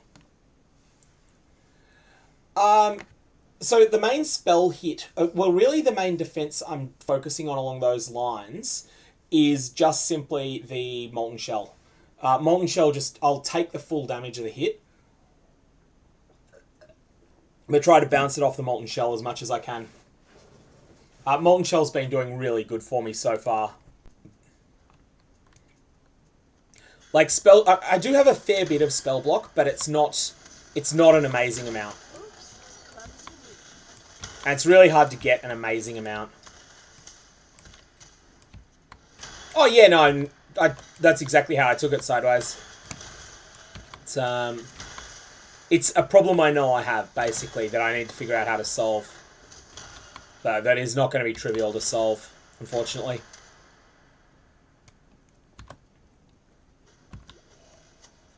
Yeah, on the quicksilver, yeah.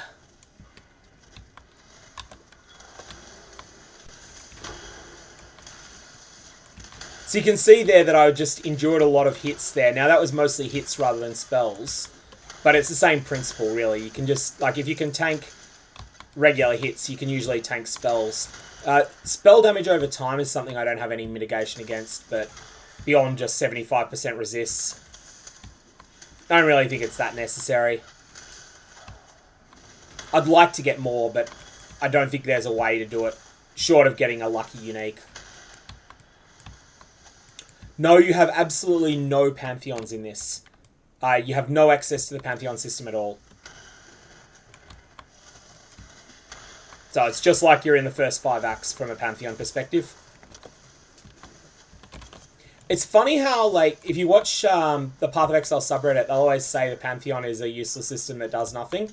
Then when you don't have it, it's like, oh wow, this is so impactful not having it.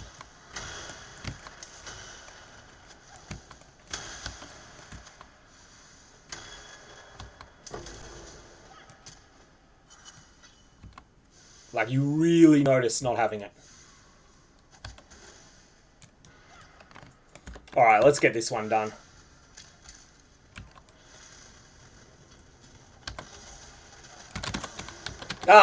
Let's not get this one done. That's my first death in a while. That has just lost me that entire node. I can't get back into it. And the reason I died there is that I miscounted my flame dashes. So that was like, was it Tai Killer that died like that in last Gauntlet? Someone died like that in Gauntlet really early on. But anyways, that's the reason of that mistake.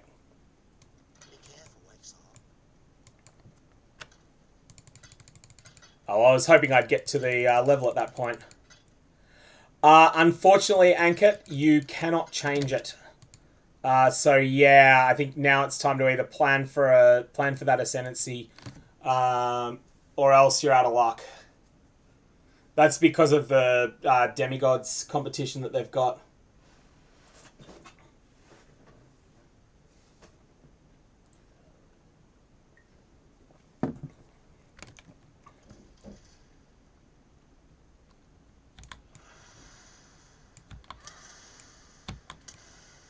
Yeah, I think Yugel's in a really good spot now, just for the... That's the curse mitigation as well, isn't it? The curse mitigation upgrade is so strong. The numbers look low, but they're really impactful. Yes, you do get Orbs of Regret, but you can't change your ascendancy still. In fact, you get some already used Orbs of Regret every 10 levels as well. As well as getting them dropping normally in the game.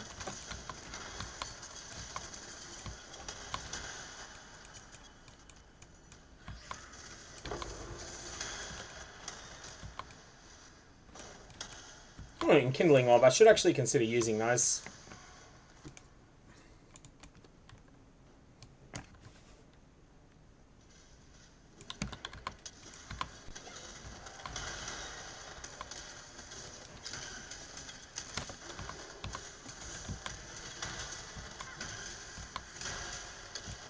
Oh, ouch. Big hit. That thing is hitting like a train. Yikes. Powerful crits, that's why. And he's fast. What are you away from that guy? Oh, that hit hard.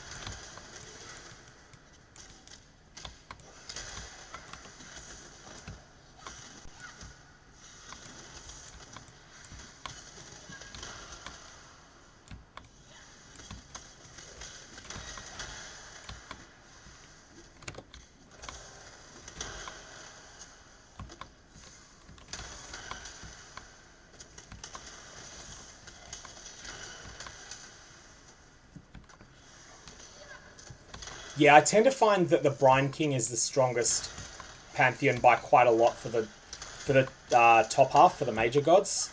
For the minor ones, it's much more flexible depending on your build. But I find it's really hard to justify using anything that's not the Brine King on most builds. There's always exceptions.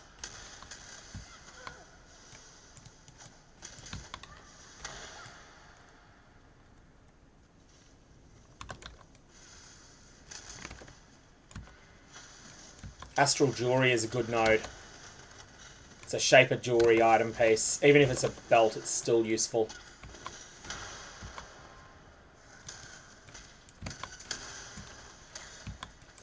And if we get a Shaper Ring, that could be really good. So I definitely want to get to that one safely.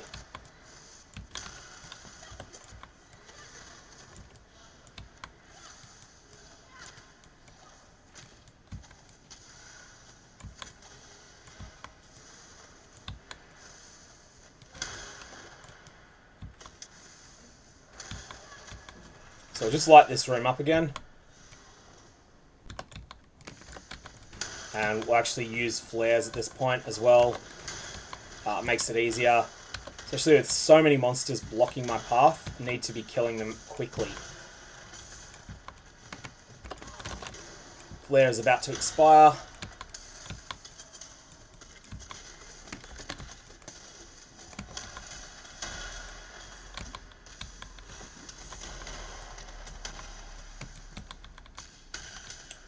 Yeah, wither from totems.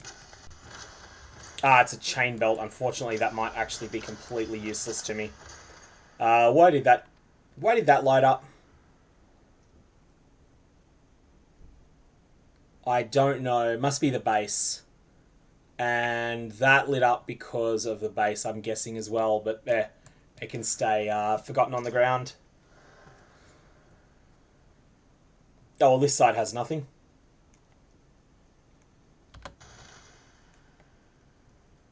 Let's just light up this, light up the tile. Get our... Yikes. Lots of damage.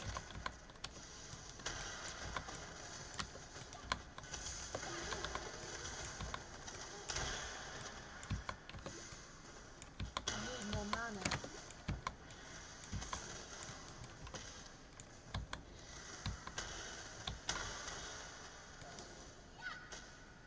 Okay, I'm using Flame Dash with faster casting at the moment as my primary sort of get around skill.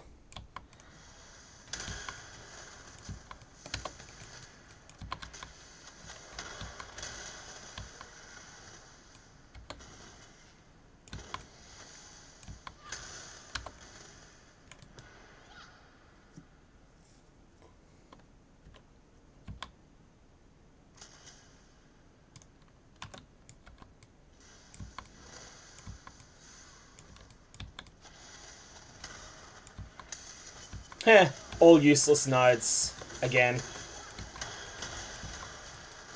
Oh well, still XP. Assuming we don't die in here. And if we do, then it's a laugh.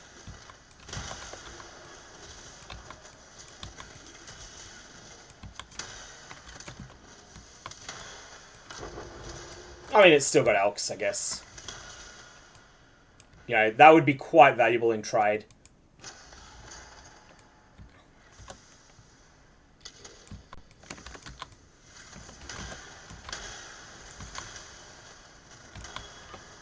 Cool, yeah, I'm sitting at 82, going 83 now.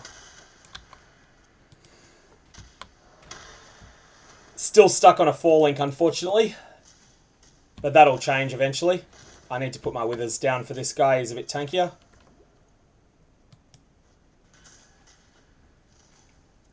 Yeah, it is, it's a scientist set. So it's the one that they recently released. I was either going to get that or the project set, and I thought the scientist looked a bit better.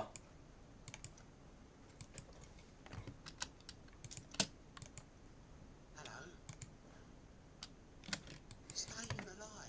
Okay, let's go the other way now. We've got the rest of this. Let's just push down. Depth 100 now would be a good spot. Good spot to hit.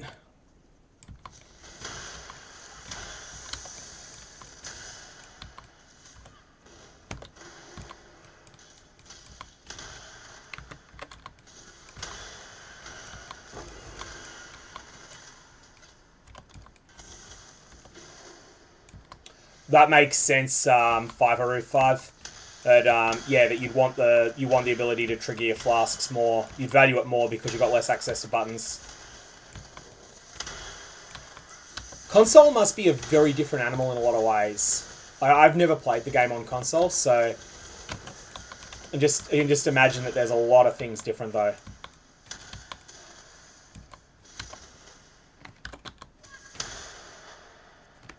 Yeah, I thought this was the right way.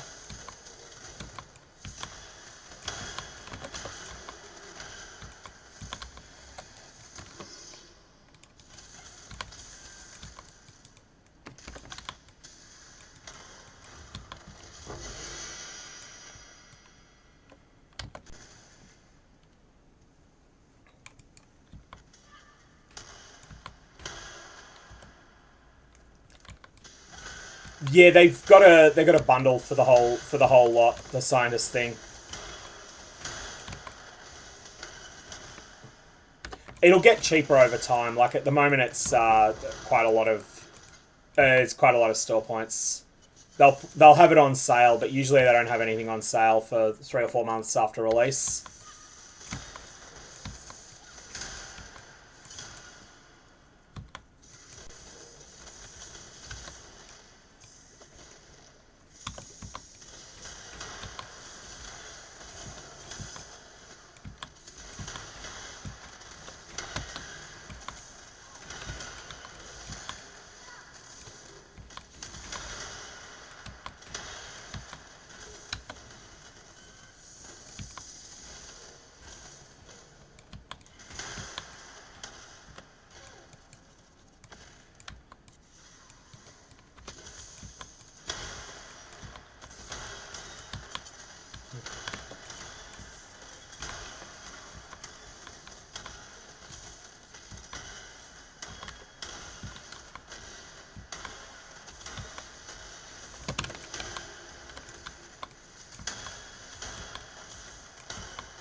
I'm going to say Molten Shell has a really weird dynamic where you actively want to get hit at various points with custom damage taken. It's such a strange dynamic. I think they have Blight in the set. I'll just check on that. So let's see. And that's not the correct spot to look for it. How do you get your own list of MTX up again? Microtransaction stash, that's it. So this will be under Scientist. Skill gem effect, that's what it's under. So then under... Could you go away, monster? Thank you. So we have... Scientist, Wither, Flame Dash, well, Essence Drain, Contagion, Blight. Yeah, it does have Blight. It does have Blight in the set. So I got a passive point to spend. What was I in the middle of buying again? I can't remember. I could pick up the rest of these mediocre life nodes. Or I could think of something else. Oh, that's right. No, I was getting these. Chaos damage. Oh, I'll die a lot, man. I'm playing in softcore for a reason. Let's go get this. The thing is, at the moment, dying doesn't really matter very much. Like, I'm still levels-wise, I'm in the 80s. You know, each death is a setback of about one or so nodes. Cities undo 2 or 3 deaths each round, each zone that you do.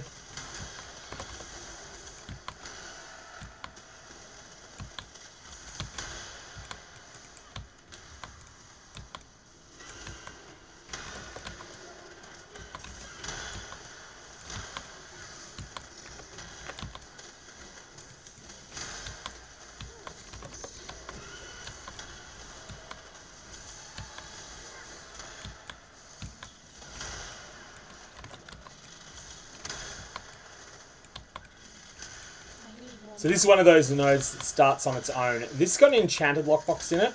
That could be quite good if I get the right enchant from it. Not so much for a helmet, but for boots. There's some quite good boot enchants that could be really worth crafting further if I get them.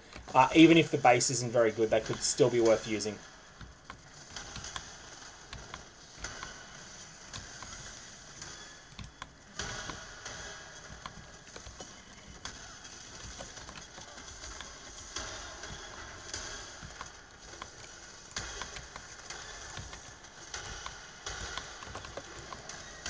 Gotta find the rare to kill and advance this node. I don't think it ends until a rare monster dies at the center. There, or whatever it was, I got it. Okay, so enchanted lockbox. Unfortunately, that's a set of gloves. Do I want that just for the stats? I don't, so that can stay on the ground. Word of Frost I don't think is any good from memory. It's not one of the special ones. Not that any of them are particularly amazing. But some are better than others in that spot. So let's head westward at this point, and then...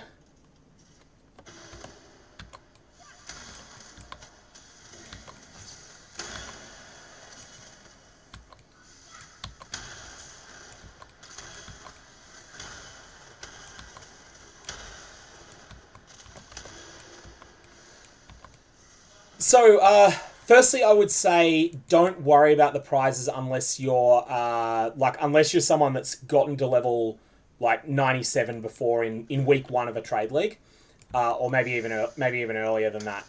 But there's a bunch of prizes for random draws for players that reach various levels. They're just MTX, and then the top 5 of each ascendancy will get a one of those demigod. Just one of those. It's just an in-game trophy, basically. It's a tradable in-game trophy item. Demigod's Authority, I think it is. I think it's the weapon. But they're just something you can use in standard to show off.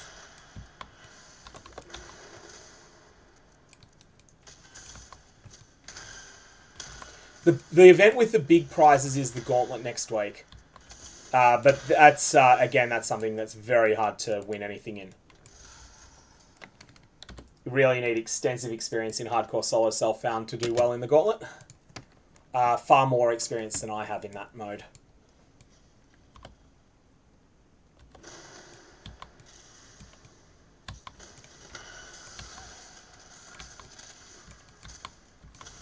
I'd suggest playing this if you're going to find it fun, and otherwise just ignore the prizes entirely. Act like they don't exist.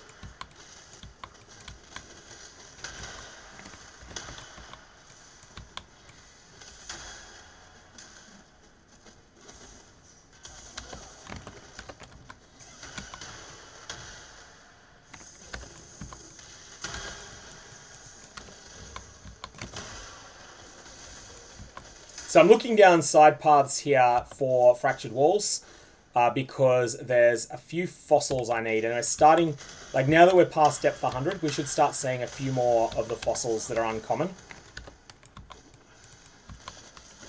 And start seeing them in packages that are not just one at a time either. But, you might get a few of them at a time. I'm checking down all the side paths that look promising. That no longer looks promising. It did at first, but it doesn't now. And this will be where it is. Yeah, that's correct.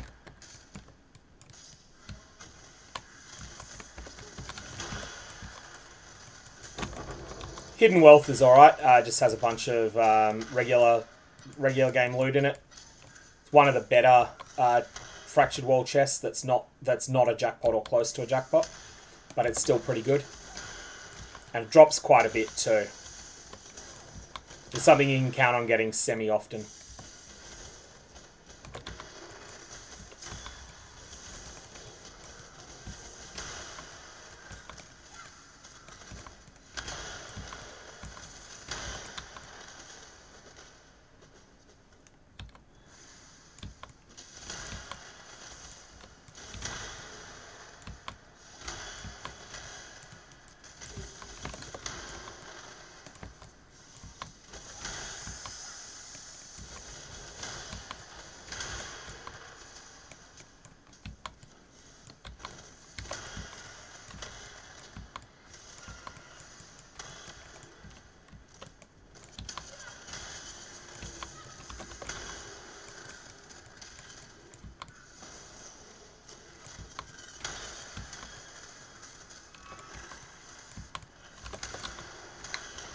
Hey, Spaggy.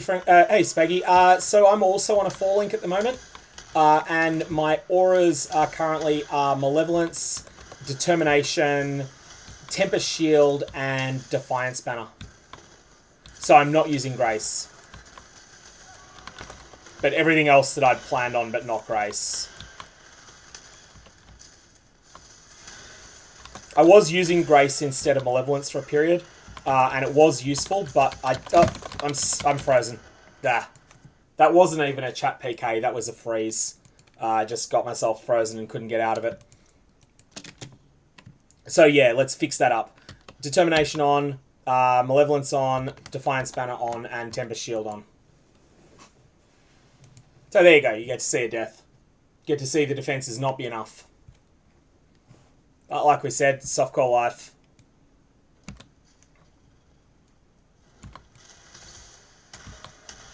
I still haven't got a quicksilver flask. I haven't had one drop all of the all events so far. As I'm about to push level 84.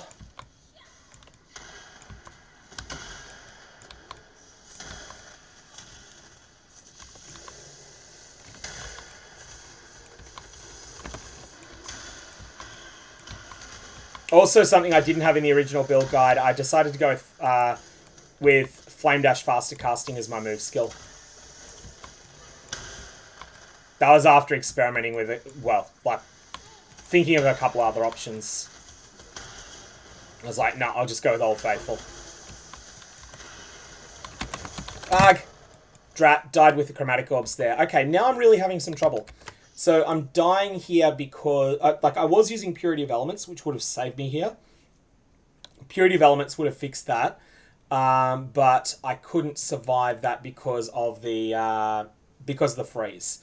So Purity of Elements, and I wouldn't have died there because I wouldn't have gotten frozen. What's the deal? We've got increased monster damage. That's why. So there's one of these nodes have increased monster damage on them. So that means that they're getting enough damage from that to inflict meaningful freezes on me. I don't think I have any freeze mitigation at all, do I?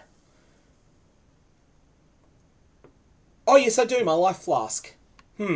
Okay. Well, I'll need to remember that. My life flask is the answer. Which means it needs to not run out. Otherwise, I will be in trouble.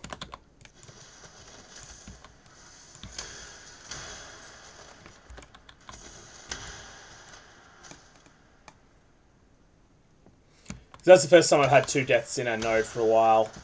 For maybe for like 25 or 30 nodes now.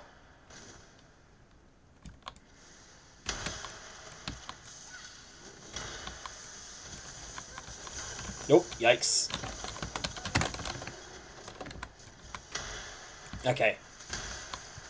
We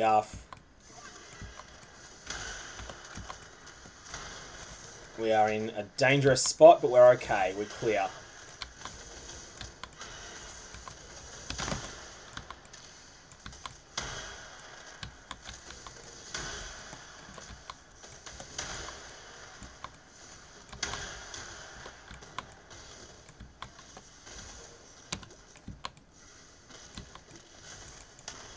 I have to be careful here that I've got the life flask available for both purposes. Both for recovering HP when needed and also for mitigating freeze, or for clearing a freeze when needed.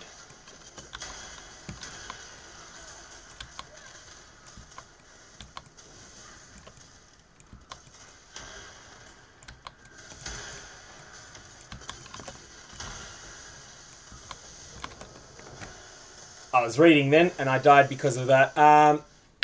I was wanting to get a phasing flask. Let me consider phase run. I probably should use phase run, shouldn't I?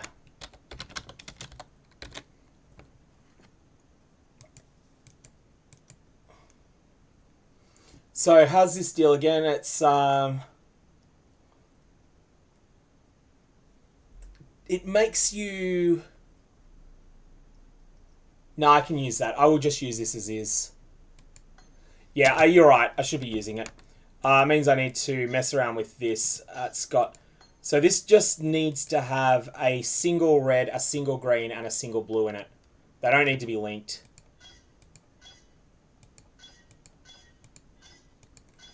Might actually be quite hard to roll.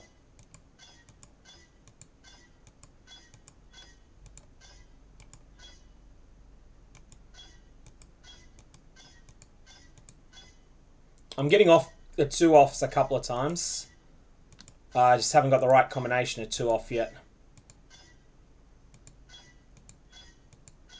There we go. 3 off, of course, the first time we get it. Let's give this a shot. So phase run can go there. Yep.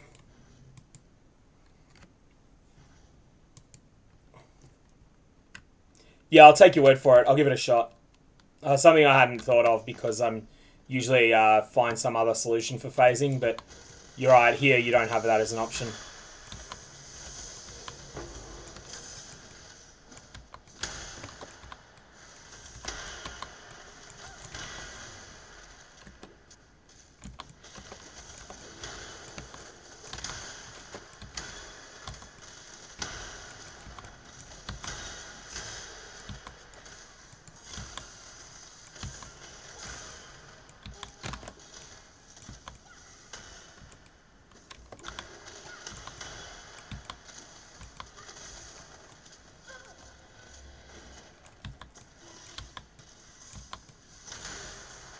Yeah, as I'm starting to get the hang of using this, it is much better.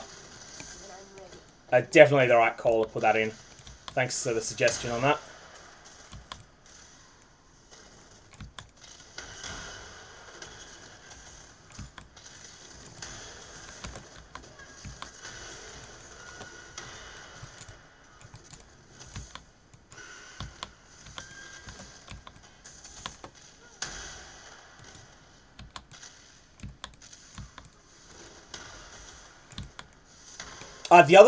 The other factor is the punishment factor, which needs to be mentioned separately. So yeah, these pops do 25% of the hit points of the monster, and then they scale with all my chaos damage scaling. So that can be considerable, even though it doesn't scale with my damage over time scaling or chaos.multi scaling. It does get a fair bit of scaling from my tree. As well as that, there's also punishment, which we'll get to after this. But that's another mechanic whereby it can scale up further than that. Further than you might expect. I'll talk on that once we finish this node. Oof, that was a lot of damage then.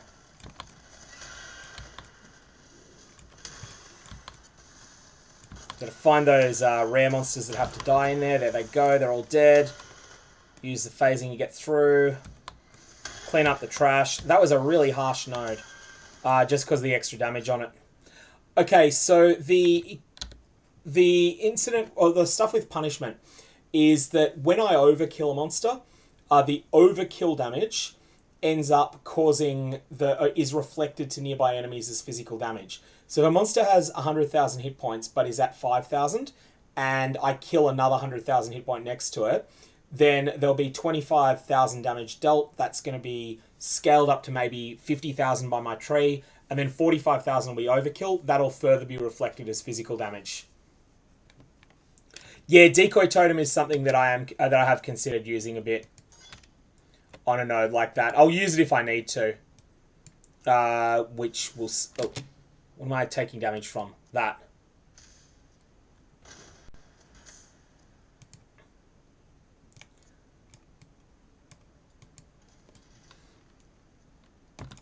I'm sort of trying to avoid using it at the moment just because decoy totem is like quite unfun to play with usually, even though it's really... That's why I tend not to use it if I can avoid it at all. I've been using it a lot lately on other characters.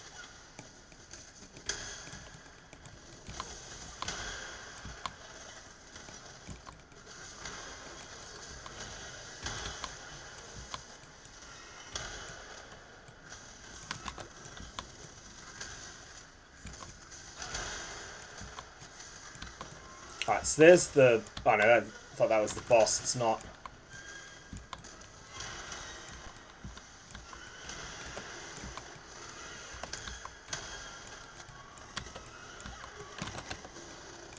When I'm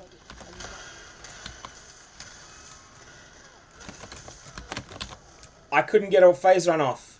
I wasn't on cooldown, was I? I shouldn't have been on cooldown. I must have gotten stunned out of casting it. That's why I died there. I got stunned out of casting phase run, and then I got body blocked. That's something I hadn't thought of. This is not instant, right?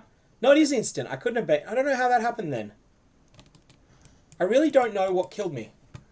Well, I mean, I know what killed me, but I don't know why I ended up dying. Yeah, it's generic increased chaos is all it scales that, really, in this context. It's chaos damage, it's area damage, and it's a couple of other things. But on my tree, it's chaos damage, basically. Oh, what? What am I doing? Alright, I am really off my game at the moment. Let's go do an easier node and get off tilt. I'm playing badly, I'm on tilt, this is a bad thing. Let's fix that. Let's go do an easier node that shouldn't kill me. And watch me still die anyway, because I'll play badly on it.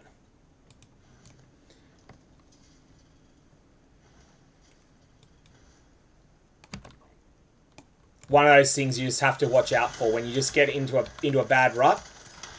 Pick something else to do so that you don't get on tilt.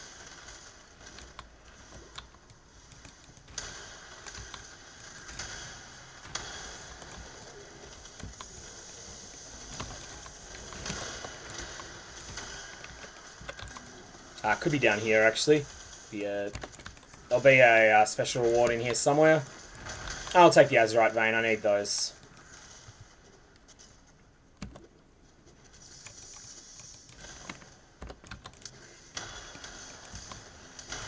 Really glad for the phase run suggestion though. Thanks. Thanks on that. That was a good one.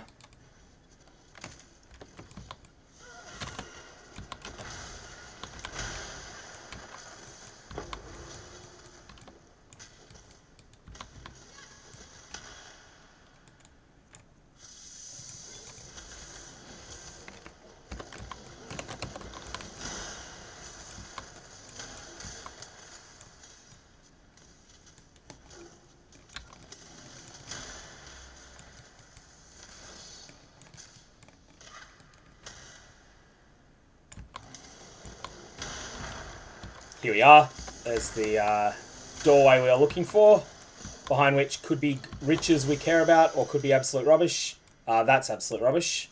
That's not what we were looking for down here. Hidden loot and hidden jewelry, that'll be rubbish.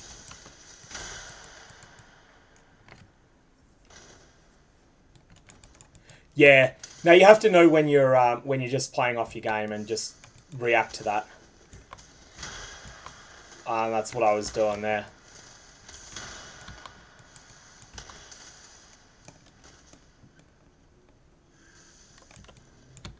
That's just what happens when you've been playing a lot over a weekend too. You know, you lose focus, you start making more and more mistakes. Which is cool, that happens, but you just want to be a bit careful with it.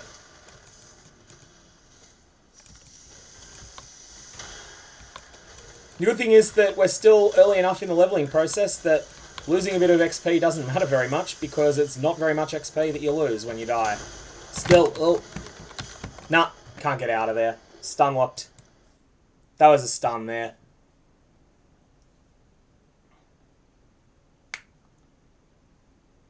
Shield charge is an interesting idea. I hadn't thought of that. I'd sort of written it off after the changes to Fortify, because that was how I always used to use it. You don't really need the teleport aspect of it much in here, do you? I'll keep that one in mind.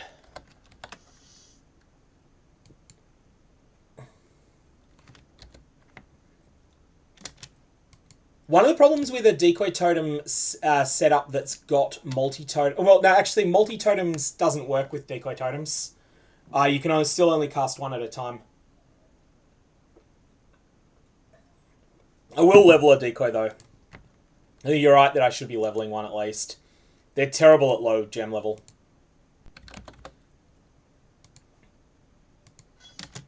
But let's just have it there. Put it there instead of here.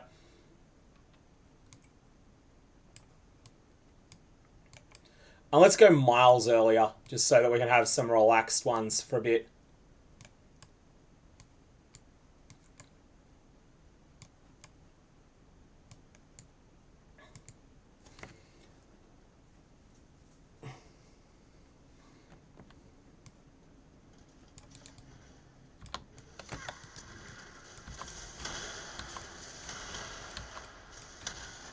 Is it that decoy totem to at least 10 before it'll be useful? They just fall over instantly and die if they're not at least like general level 10 or so.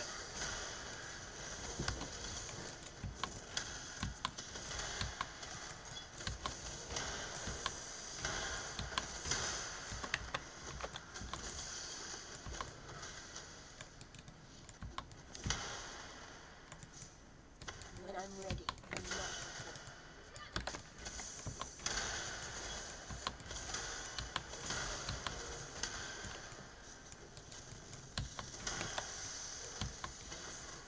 What I do have here as a useful thing is that my decoy totems, I can have, because I've got my multi-totems linked to my wither totems, if I do drop a single decoy totem, that actually interacts really well with decoy totem with multi-totems. So it'll only overwrite one totem, but you'll keep two wither totems up, which you generally want on bosses that you want decoy totem on.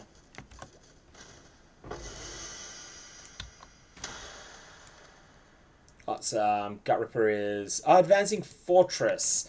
That's actually quite good from memory, isn't it? It's Soccer Gem support... Oh no, Fortify has been nerfed and that ruins it.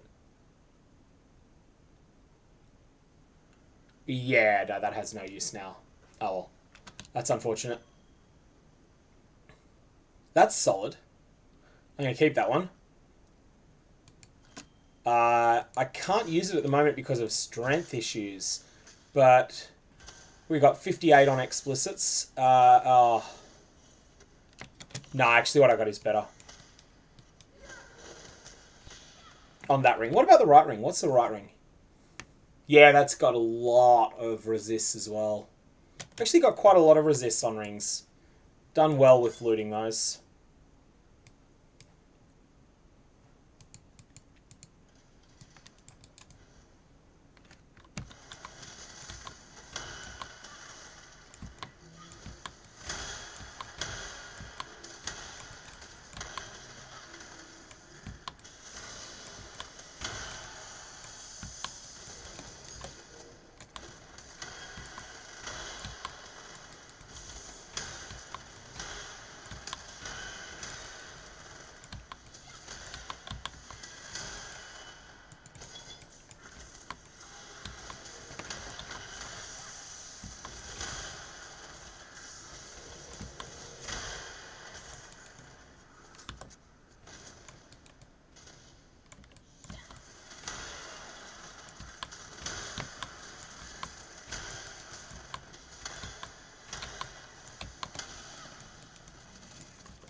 Superior Jewelry Node has a lot of potential to be good.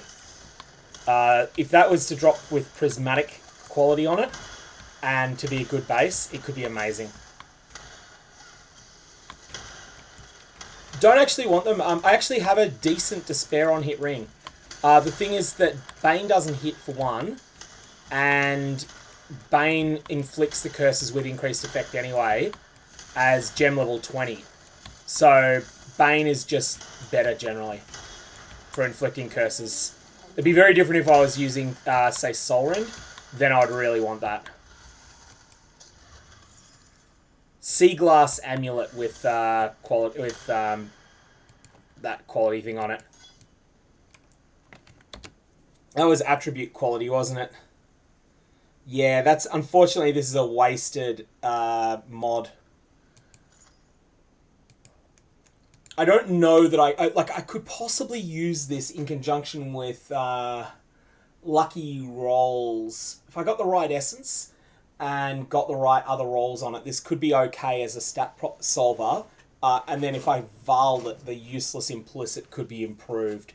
But I don't think that's got much potential. I'm going to go sideways a bit here because I want to get more easy XP. While I'm starting to struggle a bit at the going deeper. That mod is just generally good in the game because the number on it is high. In the mines in particular, it's no better in the mines than it is in the normal game, but it's good in the normal game. just because the numbers on it are quite high. That was recently added in 3.16. It's one of the better shield mods in my opinion.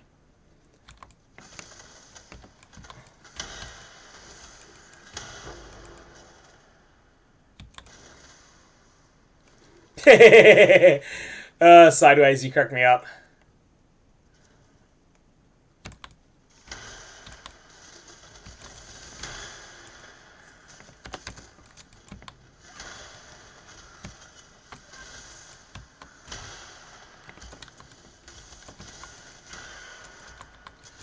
Hidden treasures will have some sort of unique item in it. Probably rubbish. Decoy's amulet. What is that? That's oh, that's the projectile one. Projectiles and power and frenzy charges from memory. It's a pretty rare item, but it's not very. It's not like it's particularly sought after.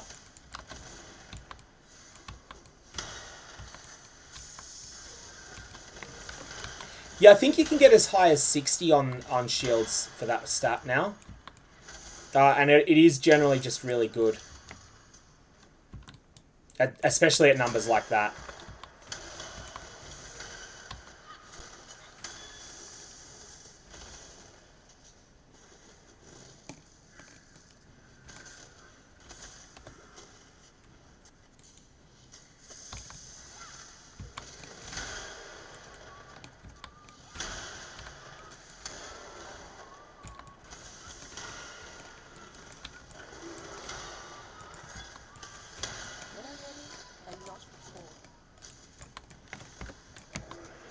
Okay, let's just punch through these mobs. Nothing of note there. Hey, nice on the 6-link. Even if it's a tabular, it'd be a huge upgrade for me. And any other 6-link is likely to be better unless it's a weapon. If it's a weapon, that's unfortunate. Unless it's the one you can use, of course. Ah, it's a colour problem, is it?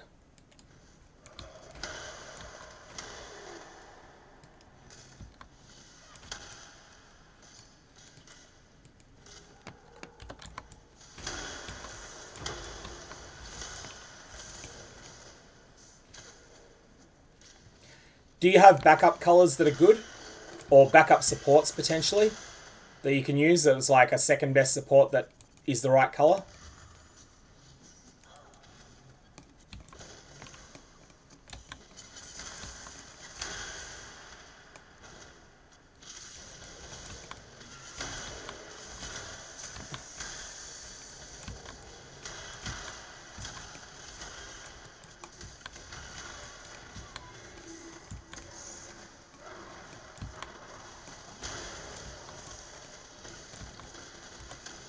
That's unfortunate. Yeah, like I could use, say, efficacy or swift affliction as a final link on a weapon. Oh, thanks. Oh, sorry, on my setup.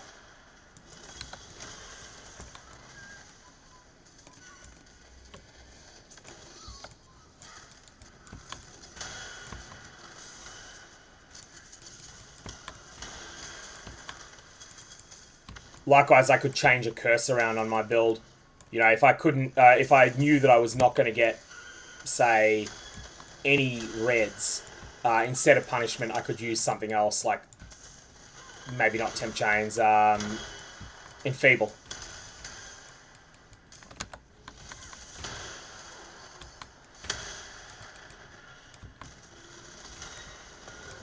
Oh wow, that was a big hit. Let's get that decoy totem down again.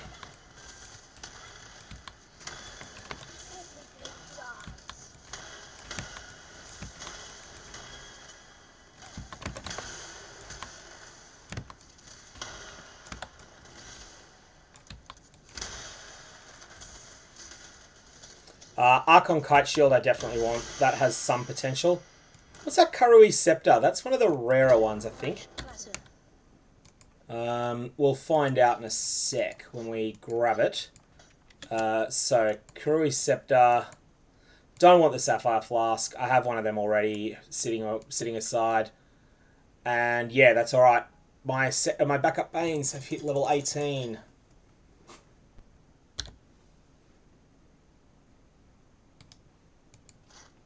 Archon Kite Shield is rubbish. And what was this thing? Oh, Death's Hand. Yeah, no, that's not what I thought it was. Okay, so that's just pretty much useless, isn't it? It's just a fizz weapon that doesn't do enough damage to be a useful fizz weapon. So the other mods on it don't matter. Nomic Storm is not...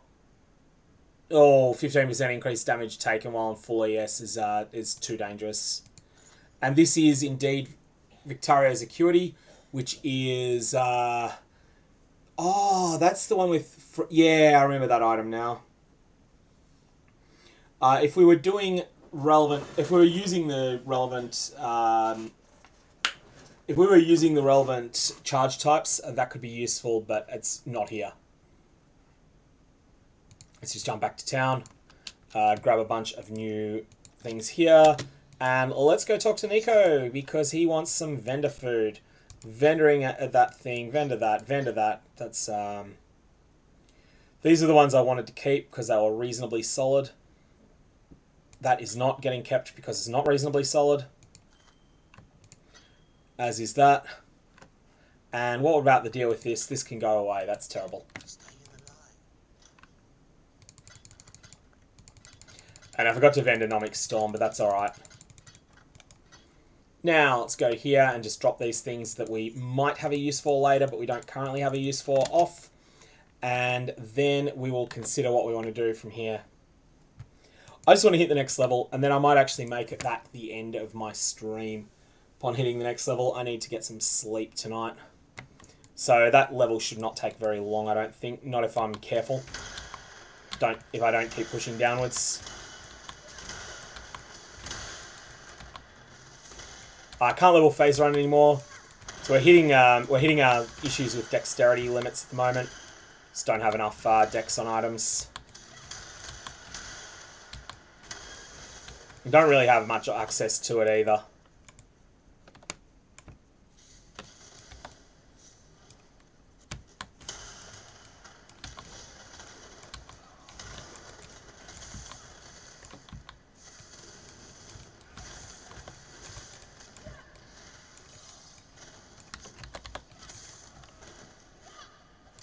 Okay, that's all done. Smouldering Jewelry by 3. These will be interesting rings. Fizz damage converted to fire, not very good. Fire Leech on a not very good item. Not very good. Not very good. Not any good at all. The one you're looking for here is Flammability on hit, which we got absolutely 0 of from that lot. So I want to use 3 curses on Bane Poodoo, but that will require at least a 5, maybe a 6 link. Definitely when I've got a 6 link, I will be using 3 curses, but at the moment I'm using 2.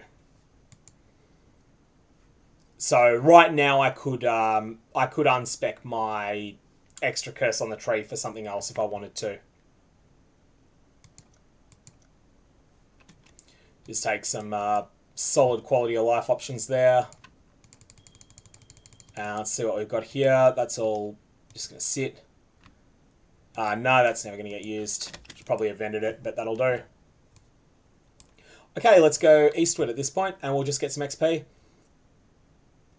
Be only a quarter of an hour or so until we hit the next level.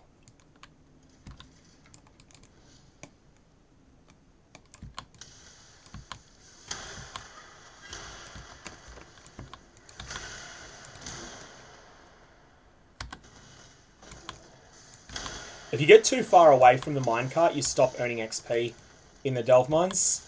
Exact mechanics of the distance I don't know, but it was set up as sort of anti-exploit tech a while back.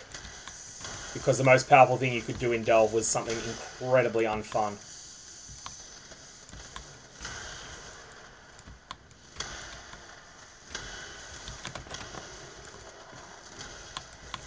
Ooh. I couldn't move. Okay, I was trying to get a phase run off. That's interesting. This is the node that I failed a couple of times earlier. From memory, this is a really rippy node, and I'm trying it again because I am determined to get it. But yeah, this one I actually gave up on earlier, so we'll give it another go, even though I am wanting to just level without dying. I'm going to be stubborn anyway.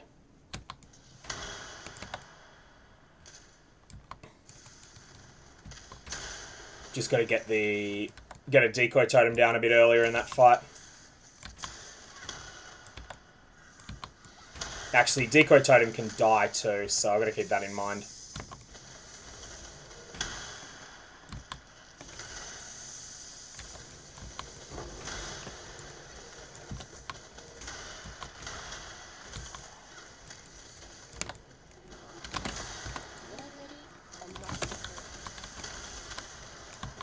Okay, now we've got to just deal with all these monsters first. Get down a decoy. Let the monsters deal with each other for a bit and fight the decoy while I'm running around.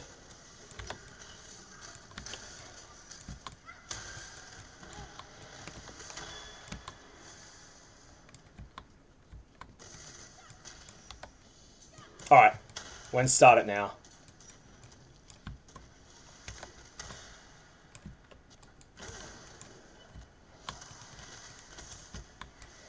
These nodes are brutal. These are so strong compared to everything else in the Delve Mines now. Because they were balanced around pre-3.15 rowers.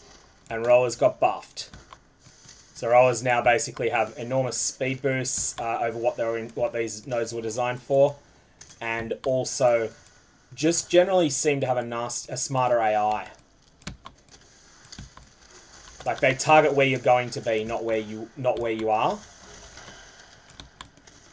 And take your current momentum into account.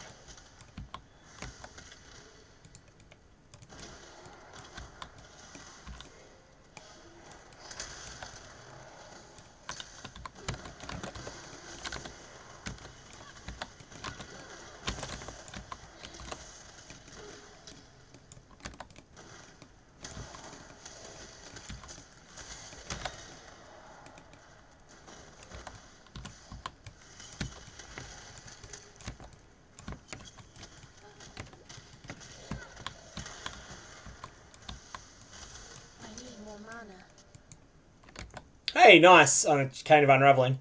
Certainly a solid option.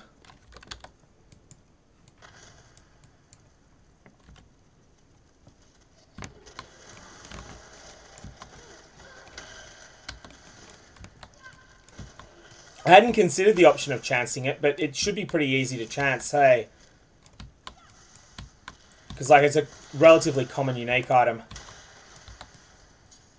Okay, there's that node done. That's Revenge. That was a nasty, nasty node for something so shallow. Val Claw will be of no use, really.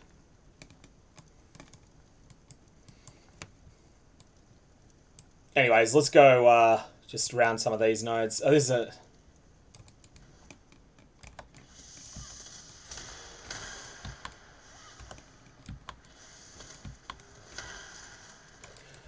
So I'm playing Bane Occultist here. Graphically, it may not look like Bane because of the Scientist MTX on Bane. So it's Chaos Damage over time build that leverages curses.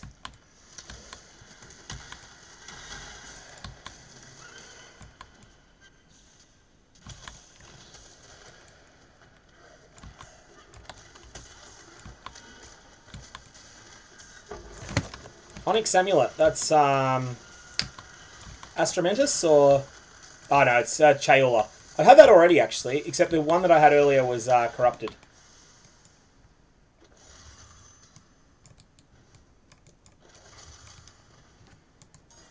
Oh, level up on Bane, nice. So that's now my Bane is now level 19, 210 million. Yeah, that number is very lucky, but I think it's like in the 150-200 range normally for the lowest tier uniques. I think Cane of Unraveling is the lowest tier. If it's in the second lowest tier of uniques, then it's about twice as rare. The big jumps come after that rarity tier.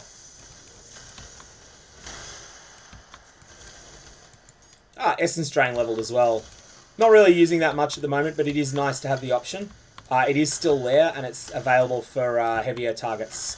Like for more durable enemies, Essence Drain is there as something that can add a little bit extra damage in, and I am using it at times. When I'm ready, I'm not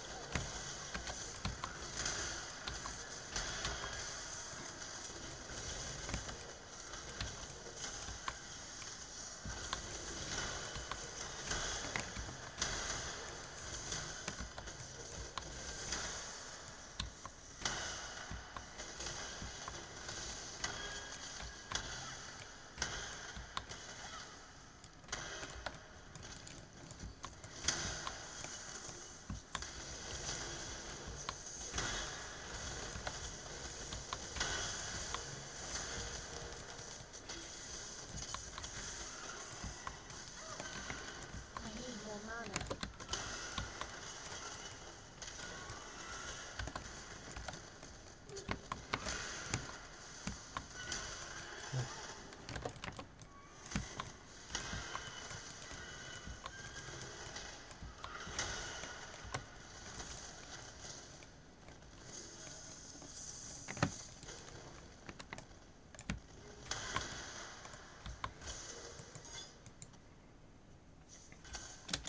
What's that monster that's still hitting me there?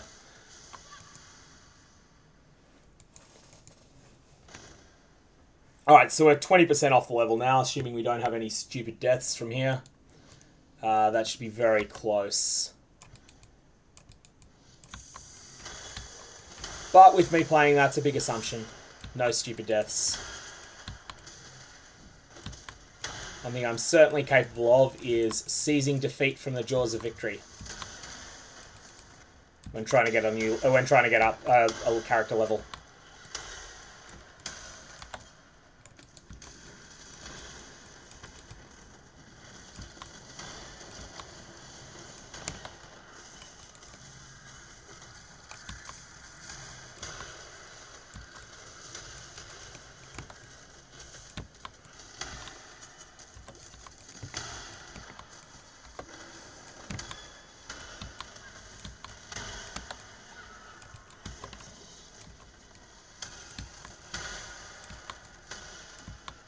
What are we still trying to kill here? Oh, we haven't even advanced to the end of the node. That's why. Thought we were miles ahead of where we were in progression on this node. Anyways, it's nearly done now. One more left, I think. Oh yeah, there was actually two, but they're done.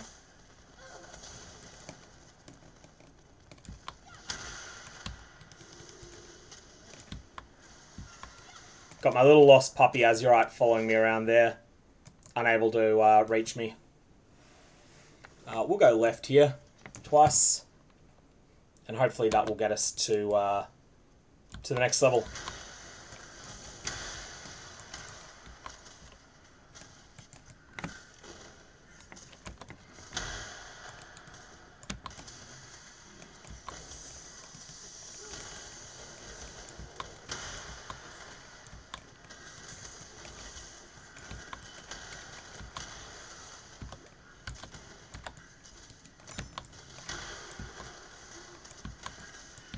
And now we got the boss encounter here.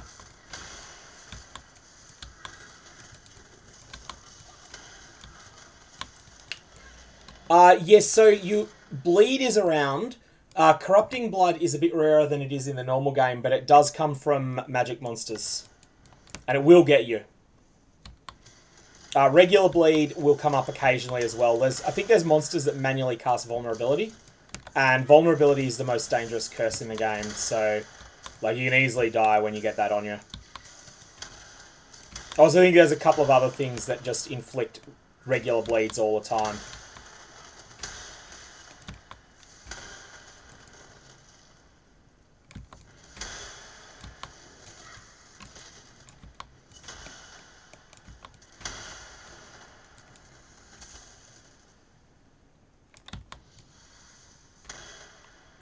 And okay, let's go across here.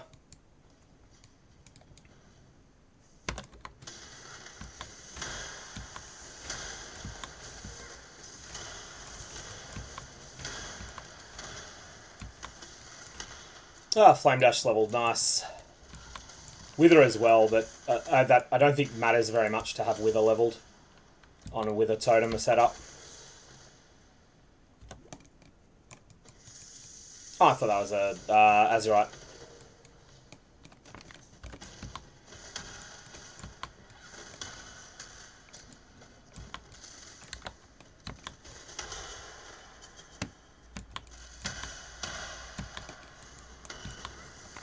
Something down here I saw.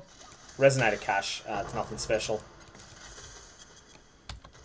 The more sparkles that are on something in Delve, the rarer the chest is. That doesn't necessarily mean it's good. It just means it's a chest you won't see very often if it's got lots of sparkles on it.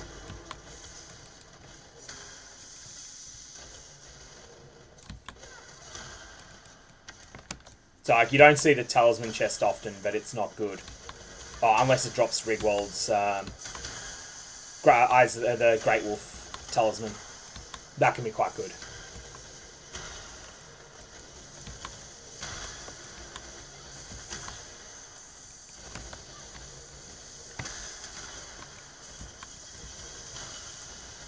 I need more mana.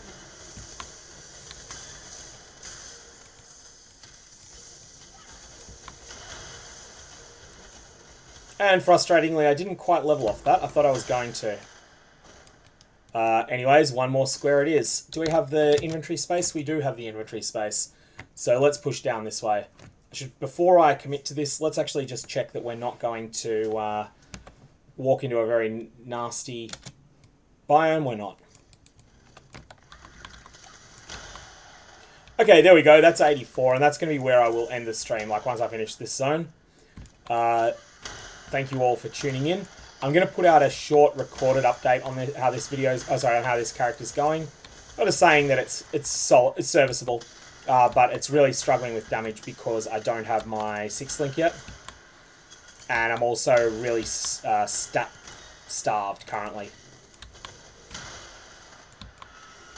And that said, I'm happy with 4,000 life and all resist capped, including with chaos in the 70s.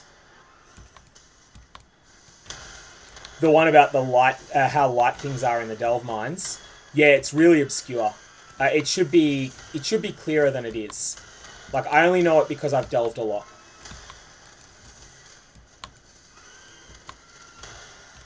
When I'm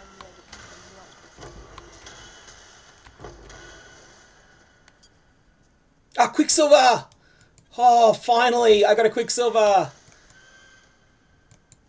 Wow, I got my quicksilver flask at last. Finally. Okay, well, I am still ending the stream at that point, but that was absolutely ridiculous. Not until level 84 did I get a quicksilver flask. That was absolutely bonkers. So irritating, but we got it eventually. That is not a flask mod we want. We will figure out a way to roll this, but... Shock effect is actually really good, hey. Increased duration is good. I'm perfectly happy to use this for the moment. That's got armor on it already, so that's fine. Well, that was crazy to get right at the end of the stream, but it is still the end, so thank you all for tuning in. Yes, it was indeed a slow silver. I agree with you, Sideways. But thank you all. May your Varlobs have interesting results, and I will see you all around. 5 link should be easy enough, I think. I haven't tried for it yet, but I've got 81 fuses, and it's just going to be a case of finding the right base to start with, which might actually be an oiled coat, to be honest. No, Sadist Garb is better. Sadist Garb is strictly better. So yeah, if I get a Sadist Garb, that's probably what I want to work on. Find a 6-socket Sadist Garb, and then go from there. Let's just vendor this rubbish. And it'd be really funny if I got something good on one of these, but now that I've said that, it won't happen. Spoiler warning, it didn't happen. Yeah, thanks all, and I will see you folks around.